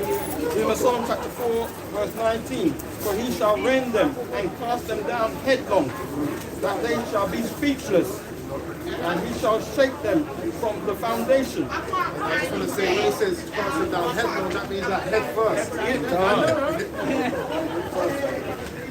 Hey, you know the funny thing is how you said that head first? What happened to Jezebel when she was cast down? Head first down. And when she was thrown out the tower, head first. Blam, blam. It's an exchange of power. They're headstrong, isn't it? Yeah. I know. It says from the foundation, so you know that everything is going on. For he shall rend them and cast them down headlong, that they shall be speechless. And he shall shake them from the foundation, and they shall be utterly laid waste, and be in sorrow, and their memorial shall perish. There will be no more There memory. is no more remembrance. Yeah. Not like how you have nowadays have these memorial days and they put this wreath around these statues. None of that. They'll be like they didn't exist. Verse 20, and when they cast up the accounts of their sins, they shall come with fear, and their own iniquities shall convince them to their face. So their own iniquities is going to convict them. So they ain't going to be able to say, well, we didn't do that. We didn't do that. Their iniquity is going to be in their face, and they ain't going to be able to deny it. So race theory. It's an education on the side of it. You see that? It's the speech. No. That's why they're against critical race theory now. Critical race Yeah, theory. they banned it. They're banning it. Like talking about slavery and all the things they've done, they want to ban it and swing them around. So just convincing them to their face. Yeah, That's what they should make them naked. Their shame shall be shown. But it says, bare thy leg, yeah, cast them to the ground. So that's exposing your shame. And then you're being cast down from your ruler seat where you sat onto the ground. That's what that shows. And be humble and reduce. But I was listening to the radio the other day, and they're chatting about reparations and all this. One guy come up and he goes, well, you know, the Holocaust was murder, but slavery, that was like a way of life. You know what I'm saying? Yeah. Slavery was a way of life. That's how things, that's how things was back then. Like when you hear them speak about the worst atrocity that's ever happened to mankind, it's always the Holocaust, which happened for 5 years. Which slavery happened for 5 years? Would have been all right. And the numbers were much less anyway. Yeah, much. 5 years of tribulation by your own people. Come on, man. That's not the worst thing since sliced bread. Try to put up with that for 200 plus years and even today. Because now, they just do it differently today. You know, they're the same style, different factions. That's what we want with now. Try to put up that 50,000. Yeah. Exactly. Because you're right, it's more than 1,000. Oh, yeah, bring it out. Isaiah chapter 47, verse 47. Yeah, Isaiah 47, verse 47. Come down and sit in the dust, Ah, there we go. Yeah, that's the one. That's the one. O virgin daughter of Babylon. Meaning untouched. Yeah, because you've got away with everything. Yeah. Sit on the ground. And that's why they don't want to acknowledge slavery. You know? Because they feel they're going to get away. But like the brother said, that's not going to punish them. It says, sit on the ground, there is no throne. When Daniel saw the scene, when he says he saw the vision, That's it. the throne was passed down. Down, that's right. And you know, Slaki, that vision where Daniel, the throne was passed down, that even comes into the statue. God, remember the head of God. Yeah, and then you've got the stone that was cut without hands. Smoked the feet. Smoked the feet, which was made of fiery clay and iron. All the kingdoms came down and it was like chaff that blew away in the wind, which is no more remembrance. That's right. So it all marries. Yeah. We're in the Yeah, it does. We're in the toes, yeah. And by the way, the heel represents our feet. So the icon snatching by the heel. When you chop a tree down, don't chop it to the top. Analogy, yeah. It says, Isaiah 47, verse 47. Come down and sit in the dust, O virgin daughter of Babylon. Sit on the ground, there is there is no throne or daughter of the Chaldeans, for thou shalt be no more called tender and delicate. You've lifted yourself up high, made yourself the whole of beauty.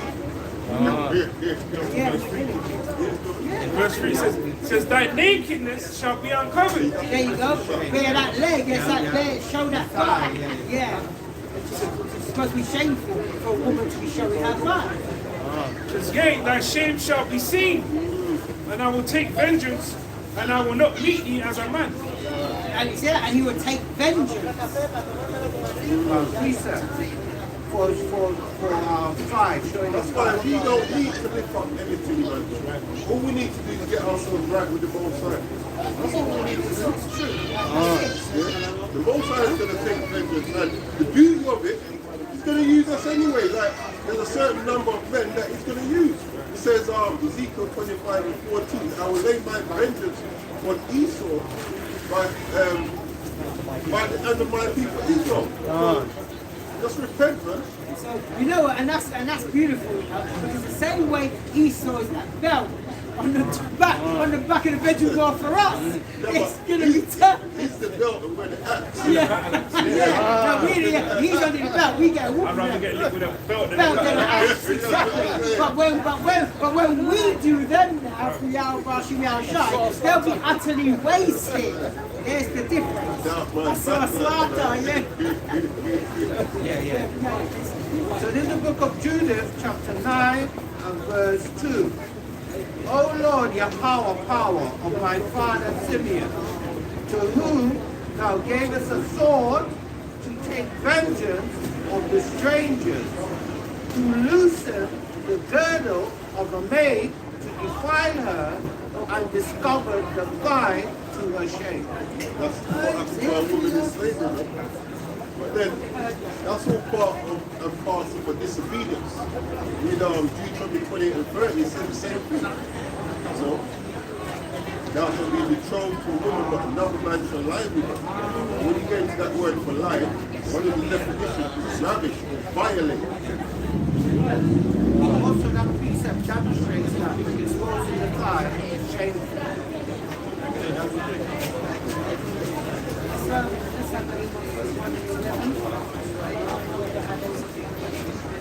Look at Amos chapter 1 and verse 11. It says, thus saith the Lord, for 3 transgressions of Edom, and for 4 I will not... Just showing that you've transgressed too many times. So, like we said earlier, you're not going to get away with it. Everything looks sweet for you now, but it's not going to stay that way forever. Thus saith Yahweh, for 3 transgressions of Edom, and for 4 I will not turn away the punishment thereof, because he did pursue his brother with the sword. He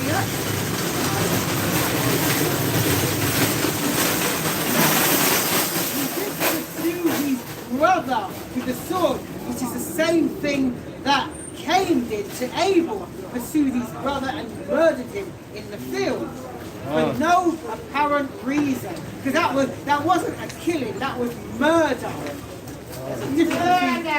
There was a difference between kill and murder. There is a difference. For thus saith the Lord Yahweh, for 3 transgressions of Edom, and for 4 I will not turn away the punishment thereof, because thou did pursue his brother with a sword, and did cast off all pity. So you didn't care.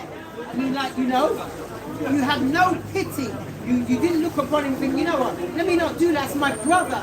Let me think about it. No, you went for it. This is one of the marks of Cain that also regenerated with Esau. It's called being a sociopath.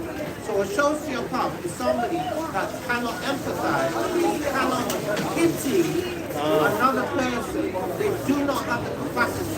So this is a trait that's being linked there. Did pursue his brother with a sword, and did cast off all pity. Here we go. And his anger did tear perpetually, and he kept his wrath forever. Now, let's say his anger did tear perpetually. So you look up that word perpetually. Let's just see. Yeah, bro. Let's see. Let's see what it says. Let's see if we're making it up. or if that's what that word actually means. Non-stop, unceasing. And that's how you know it's a spiritual thing. Where it was there perpetually, Esau was already gone. It was spiritual thing, Perpetual says everlasting, unceasing. See, it doesn't cease. And this is why when Up said earlier that sometimes you speak to Esau and their descendants, they don't know why they hate us, but they just do. Because it's regenerated back in that hate You spirit. know what symbolizes that word? A circle, because there's no end in it. It says indefinitely uninterrupted, no breaks. Yeah. without end, Without end, like a circle, has no end. continuous and lasting. And this is why we need our big brother. You know what I'm saying? We need the Most High to send him back to put emphasis. It's like school days when you were in you got a bigger brother and somebody at school trouble you. What do you say? You know what, I get my big brother. And when brother comes down, you know it's all over. Yeah, exactly. Puts an end to that bullying. You know? The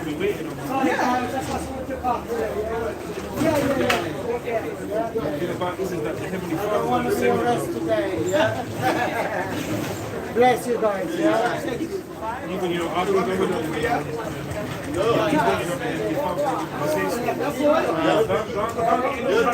What he does know is that he's coming back. He knows he is. Just sharpening that sword. That's what we don't know, man. That he's coming. When he does, when he gives that next that goal, there's going to be no delay. You know, like when you're holding on to the chair, like go, you know, before the words even finish, you're already up. Yeah, he's on the earth, man. It's like, you know, like when you're going to run a race and you're in the starting block he's already and you're on waiting the mark. for the gun to shoot and you're ready to push off and go. You know what's crazy too, because we know that it's only been 3 days, right? We're doing the third day right now, right? So it's still fresh in his mind. So when something bad has happened to you, like the more time passes, the more you kind of it fades out. It loosens, but it's still fresh in your child's mind.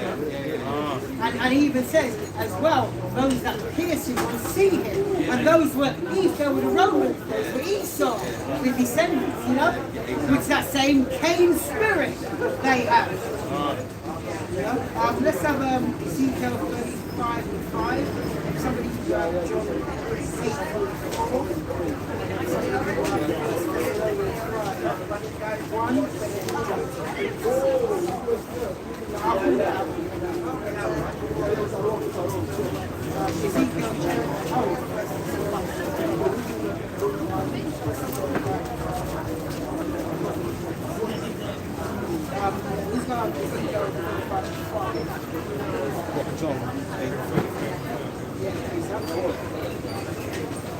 John This is Ezekiel chapter 35.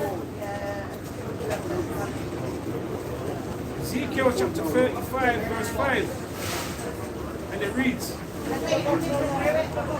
because thou hast had a perpetual hatred and hast shed the blood of the children of Israel, by Esau done and still do to this day.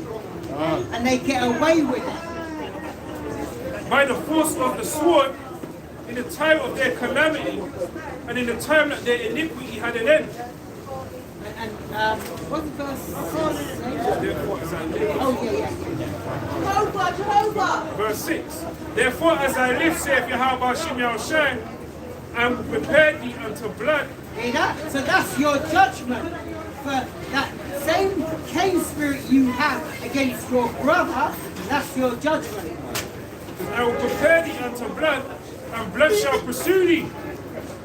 Seest thou hast not hated blood? Seeing as you love war, remember, you like these hunting. So let's see how you're going to feel when you're hunting.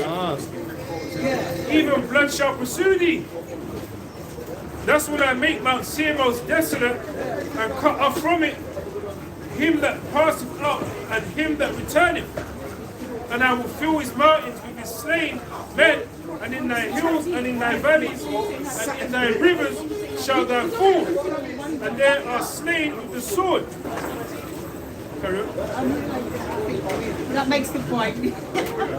I mean, if you want to, it's up to you. I'll read the next one last one. And I will make thee perpetual desolations, and thy cities shall not return, and ye shall know that I am Yahweh. And that's how you would know who the real power of this earth is. And it ain't you, Esau.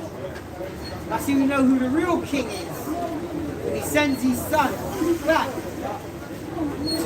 to reward vengeance upon you for the slaying of your brother for no apparent reason. Which is a righteous recompense, by the way, because you reap what you sow. Right. So if you work, you get a reward. So you're going to get a reward. Indignation. Yeah, let's just have John 8. Okay, John chapter 8 verse 44. Ye are of your father the devil. The lust of your father ye will do. And the thing is now, this one now, he's actually talking to our people, his own people. Because like the brother said earlier, a lot of our people have that same Cain spirit. We don't have that mark, but we still have that Cain same spirit against our own people. So that's almost like a spiritual mark.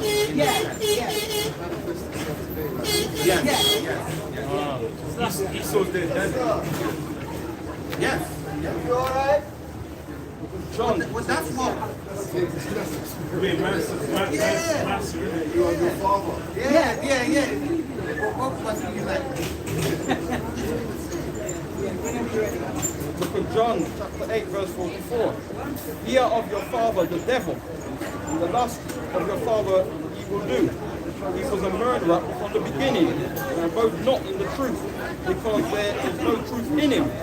When he speaketh a lie, he speaketh of his own. Could you repeat that up? Because there's something important to the message as you're bringing up that you said that I can't say it again. He was a murderer from the beginning. From the From the beginning. beginning, I was talking. From the beginning. From the beginning, which was Cain and Abel. That was the first murder recorded in the Bible from the beginning. From the beginning, God. And abode not in the truth.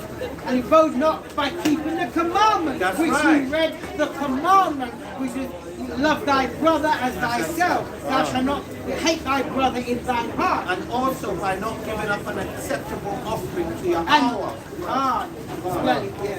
And abode not in the truth, because he speaketh a lie, he speaketh of his own. That's going back to the other precept with the devil, Eve, and Yeah. and the snake and the serpent. Right? So what it was, I was asked to break it down, but I forgot what I said earlier, but it came back to me. So basically what I said earlier was, what the devil does is use Eve against Adam. Right? So the same spirit happens now. So they use our woman against us to destroy the family and keep us in sin. Yeah. Because what do you know, as you said, what do they normally do? Say to the woman, oh, we can give you the housing benefit, we can give you this, but then there can't be a man in the house. Now what happens is, if she has sons, she's growing them up feminine and all in their emotions. Men are feminine. I saw a magazine. I went into the shop. I saw a magazine from who's Rihanna's man. Listen, I seen the magazine from. She's at the front of the magazine. He's behind her, so he's behind her holding the baby, and she's in front with a screw face. Asa. And that's Hebrew, by the way. His name is Asa. And you know the funny thing is, that goes right back to the Willie Lynch letters. Yes. Where how they destroy the male image and the protected male of the woman, and now got the woman up front bartering for the man, not to be lashed after death. That creates strong women and weak men. Right. That's what they're pushing. That's their agenda. That's their agenda. Because when I used to watch Ghostbusters, it was a bunch of men. That's right. What Ghostbusters was saying, Ghostbusters out, it was a bunch of women. From what I heard, because I haven't seen it, the new Wakanda Forever was a bunch of women. Yeah, that, I heard that's a bunch of See, there's anything wrong with our women, but balance. There's But, something. No, yeah. there's something. Yeah, no, I know what you're No, saying. we don't. But I know you're saying But Esau's agenda is to put the woman above the man. which was demonstrated in the Garden of Eden with the snake. Because they've done a diligent search, it's actually working. So now these women do think they're above them. Because the weaker vessel, man. Esau knows that. It's as simple as that. Well, the Most High have implanted there no understanding. So that's why I say you can use his guide on that. It's easy to resist them.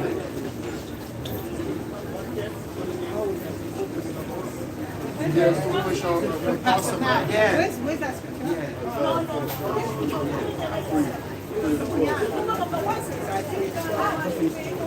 Yeah.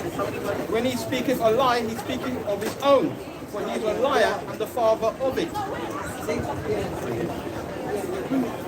This is the book of Isaiah, chapter 3 and verse 12. As for my people, children are their oppressors, and women rule over them. Yeah, that's the point really, just to show that, see? So we knew that this place puffs women up and gives them, because remember, it doesn't say a happy home, a happy wife, a happy home. So if the wife ain't happy, that means the home ain't happy.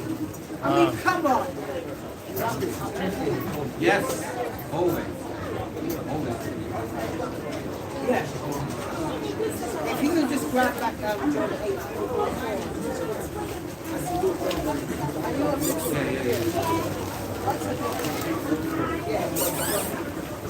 It's the book of John, chapter 8. Shalom. Yeah, shalom. It says John chapter 8, verse 8 and 44. Ye are of your father the devil, and the lust of your father ye will do. It says, he was a murderer from the beginning, From the beginning, and he abode. not in the truth. They want to keep the commandments. They want to keep the law. What you do? You want to go about by his own righteousness. That's what that's showing you. Because there is no truth in him.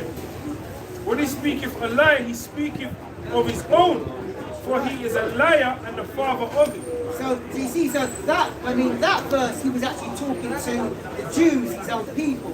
But it does refer to us, because there are a lot of our people that would sooner murder your brother than your enemy. Don't actually, you know what? Don't even want to acknowledge you have enemies. Because you look at your own people as an enemy. This is the point I was saying also on top of our other point, which is with us, whereas brothers we all are hateful on our own self. Self-hatred. We have a self-hatred. But we don't hate our enemies. We actually love ourselves and hate ourselves. Whereas we're supposed to love ourselves and righteously hate our enemies. Because even when you look even back in the day of slavery, there was a lot of revolts. And there was a lot of our people going to master and giving him the heads up about the revolt. So they'll catch them and they'll beat them and make an example of those that was going to make the revolt. To show this is what happened, but it was because our own people were informing. And oftentimes it was our women. Yeah. There were a lot of yeah, definitely. So, So, like, basically last scripture, let's say Brother got some preaching going to bring out. So, well, before, that's the one I want to say.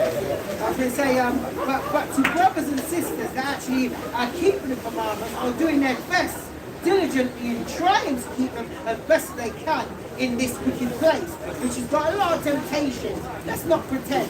The flesh is weak at times. So there are a lot of temptations, but we're doing our best to fight them. So those who are keeping it as best as they can with the faith of Yahushua, this scripture that we're about to read is for you. And this is 1 Thessalonians, if you can bring it out. This is the book of 1 Thessalonians, chapter 5, verse 1, and then jump from 3 to 6. Verse 1. But of the times and the seasons, brethren, ye have no need that I write unto you.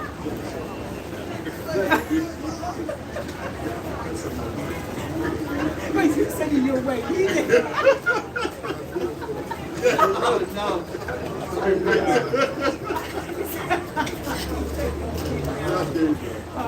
Take him to forgive Peter. This is the book of 1 Thessalonians, chapter 5, verse 1.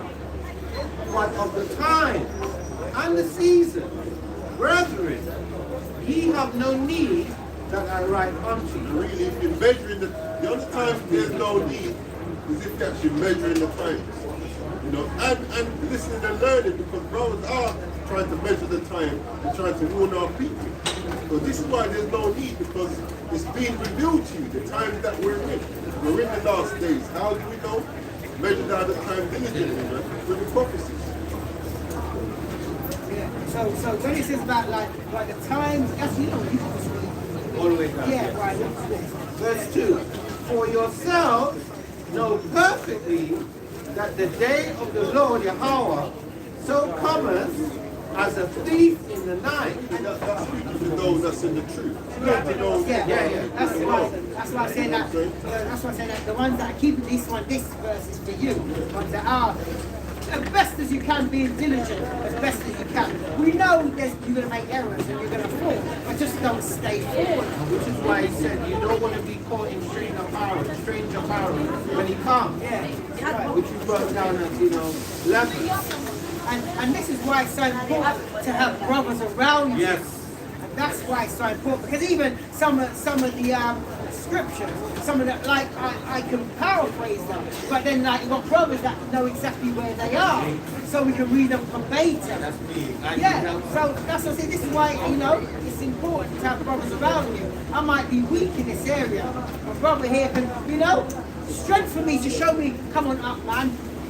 Pull me up by my bootstraps, even if it means give me a kick in the rear, if need be, because it's still for my good. It's funny you should say that, because we've been told to pull ourselves up by the bootstrap. But what you just said is how it should be. Our brothers should help us pull us up. Yeah. But that's why it's so important to have brothers. Listen, I wouldn't want any other brothers around me, but the ones I have. That's right. After the Buddha, it's 4 and 9. You see what I'm just saying? We'll say something and the brother knows exactly where it is. This is my point. Yeah. So we're on verse 3. Yeah, just jump back to 2 again. So this is the book of 1 Thessalonians chapter 5 and verse 2. For yourselves know perfectly that the day of the Lord Yahweh so cometh as a thief in the night. He's talking to those that are keeping watch. You know perfectly that you don't know the hour when Yahweh Shai is going to return. But just continue. I would say you're not going to get caught out like a thief. That's what I can say. Just continue in the teachings that He has given you, so you won't get caught out. Yeah. Verse 3. For when they shall say, peace and safety, right? Then, Like now, Yeah. then, like Syria and Iran, Yeah. was it Iran? Syria and Turkey, they had peace and safety. And then, then such destruction cometh upon them. as how? As you mentioned earlier, This, you know, I don't, no, you can't, because this is spiritual. Watch this. Read your next bit. as travail upon a woman with child. You said he's war broke. Even that started, we didn't even start reading that. That's what's so, you can't make this up, man. And they shall not escape. So like how it says, as travailing for a woman with child, meaning like when the labour pains come on, they come on suddenly. It doesn't give you a warning. You don't know it's coming. It just boom hits you. Verse 4. But ye, brethren, are not in darkness. See that? Like says something.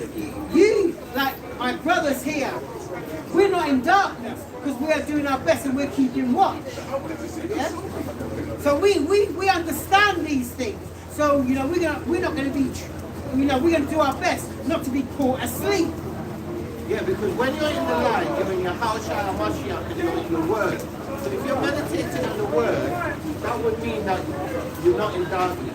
You're focusing on Yahweh, Word, Yahushua, and the Scriptures. But that day shall not overtake you as a thief, which is what Abadiah was saying as well. Verse 5. Ye are all the children of light. There you go. See that? So if you walk in the light, you'll be illuminated. You'll be seen. You'll have that covering. Radiant. That's right. Shalom, Otis Yashua. Shalom, and the children of the day. We are not of the night, nor of darkness. Verse 6. Therefore, let us not sleep as So to others. let's stay awake in this truth. Yeah? Let's keep pushing, let's keep going. And you see a brother look a bit weakened, strengthen the brother right. with some words of wisdom. That's right.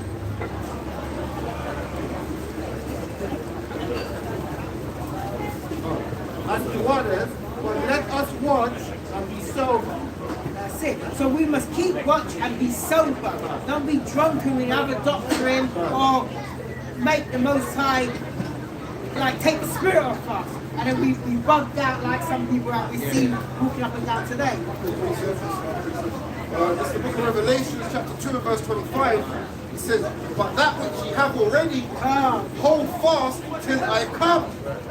And he that overcometh and keepeth my works unto the end, to him will I give power over the nations. This is what the saints are patiently waiting for. And that's also summing up the lesson that I was bringing up, because it's dealing with the two spirits. It's dealing with the spirit of Cain. So if you're dealing with the spirit of Cain or the spirit of Esau or the spirit of deception, you're also dealing with the righteous spirit, which would be the spirit of Seth, the spirit of Abel, the spirit of Yahushua as well.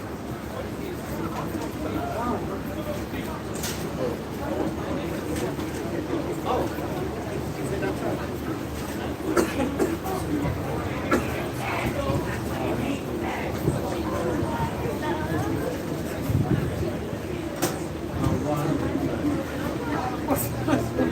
So this is the book of Proverbs, chapter 16 and verse 1, and it reads. And also, you always hear Proverbs say, stay in the spirit, stay in the spirit. But you have to be mindful of what spirit you're staying in. You know what I'm saying? You have to be mindful of it. Because you're always in a spirit. Yeah, but Yes. what spirit? Like, JJ was in the spirit earlier on. You don't want to be JJ's spirit. You know what I'm saying? And you know what, Snarky, as you just said that, it's funny because she's come past quite a few times and she's just kind of walked past. She's mainly said JJ should walk past. This is the worship thing where she's coming from. It's actually the one it's ever been. Most High will destroy Yeah. her. Oh, yes, That's why she the Most High making our part. She's keeping coals up on her. yeah. Which she's literally dead already. I don't want to play curses on her, but she's a walk in because the spirit is not there. And she's passing up and heard the word enough to have been convicted. So she's rejected it many times. Make a fool of herself. Yeah, she was really out there. You know what? I said, whilst there's life, there's a chance. There's a But chance, at the end of the day, for some people, I'm not going to watch my mouth with no one. No, I ain't making that decision. No. If people stay in that spirit, you can see where it's going to end, isn't it?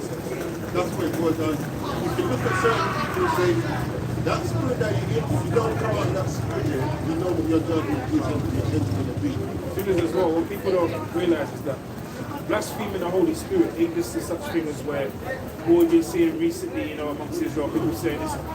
Simple thing as blaspheming the Holy Spirit is you coming out here and bucking up against this word. That's blaspheming the Holy Spirit. It's that simple. And there ain't no repentance in it. No, you rejected it. 1, 2, 3 times and then it should be shot. And we can count more than nearly 100 times. Come on, man. So that woman's On done. record as well. Yeah. Speaking as a man, but I believe that woman's finished, man. That accent, she's already condemned. Yeah. It didn't look like that. So Proverbs chapter 16 13 and verse 1 again. The preparation of the heart is man, and the answer of the tongue is from the Lord Yahweh. So I'm going to add another one which is kind of off my topic with on this topic. So this is Proverbs 16 and verse 4. And it reads, the Lord Yahweh has made all things for himself, yea, even the wicked for the day of evil. And that's a theme as well. Because they were made for that purpose. That vessel for destruction. And then I jump to 16 and 9. You read, A man's heart deviseth his way, but the Lord Yahweh directed his steps. and I'm going to jump to Proverbs 21 and 1. The king's heart is in the hand of the Lord Yahweh. As the rivers of water, he turneth it whithersoever he will. And then I'll finish off with Proverbs chapter 20 and verse 24.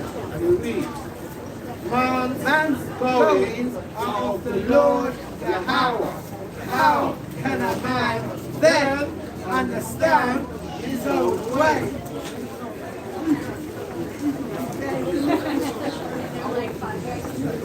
It's the book of Proverbs, chapter 19, verse 21. There are many devices in a man's heart, nevertheless the counsel of Yahweh that shall stand. That's right, on the right side of the Most High. Will get left. Hebrews 10 and 31. Yeah. To the fearful thing according to the hands of the living power. Psalm chapter 15, verse 22. Now consider this, ye that forget the Most High, if I tear you in pieces, and there be none to deliver. The book of Proverbs, chapter 15 and verse 3, it says, the eyes of Yahweh are in every place, beholding the evil and the good. This is the book of Sirach, chapter 23 and verse 19. It says, such a man only feareth the eyes of men. That's another good example. But if she had feared the Most High, all that foolishness they would be happy, you know what I'm saying? also she has no fear for the men of the Lord as well. Oh, you don't need to fear me. Fear the Most High. It says, such a man only feareth the eyes of men, and knoweth not that the eyes of Yahweh are 10,000 times brighter than the sun, beholding all the ways of men, and considering the most secret parts. This is the book of Sirach, chapter It's the book of Sirach, chapter 39, and verse 19. It says, the works of all flesh are before him, and nothing can be hid from his eyes. I'm going to take it at Proverbs 4 and verse 7. Consider your ways. That's right.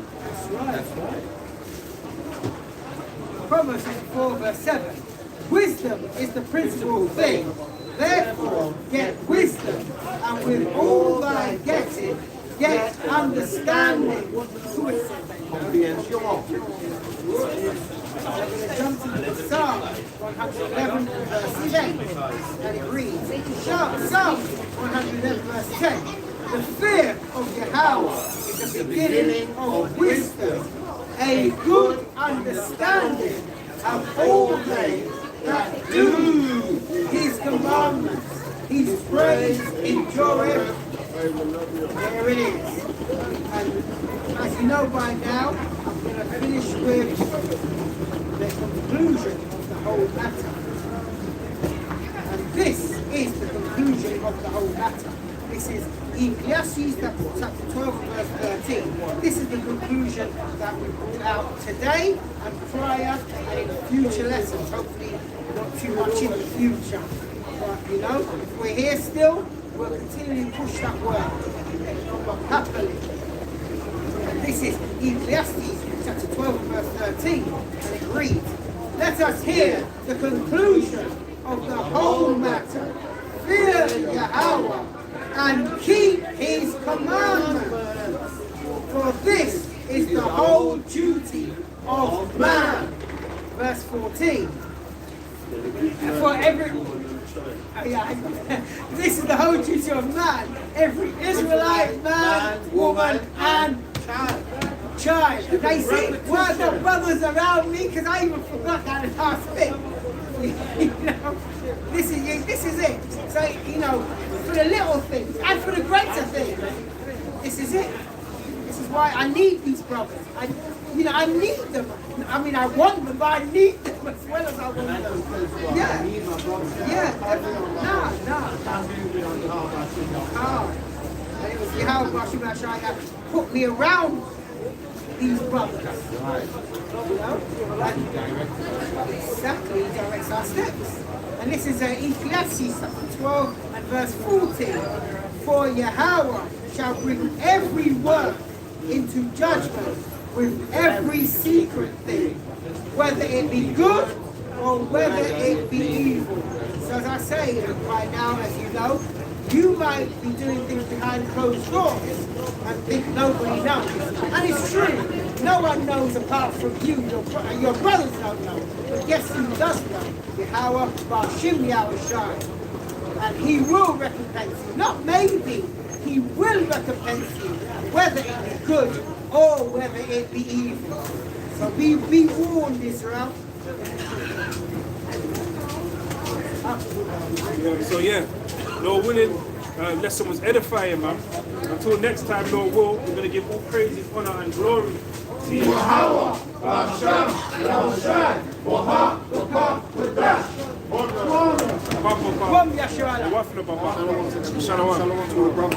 Thanks for listening, and we out. Shalom, shalom. Your screen's pretty dark, you know? I think it's this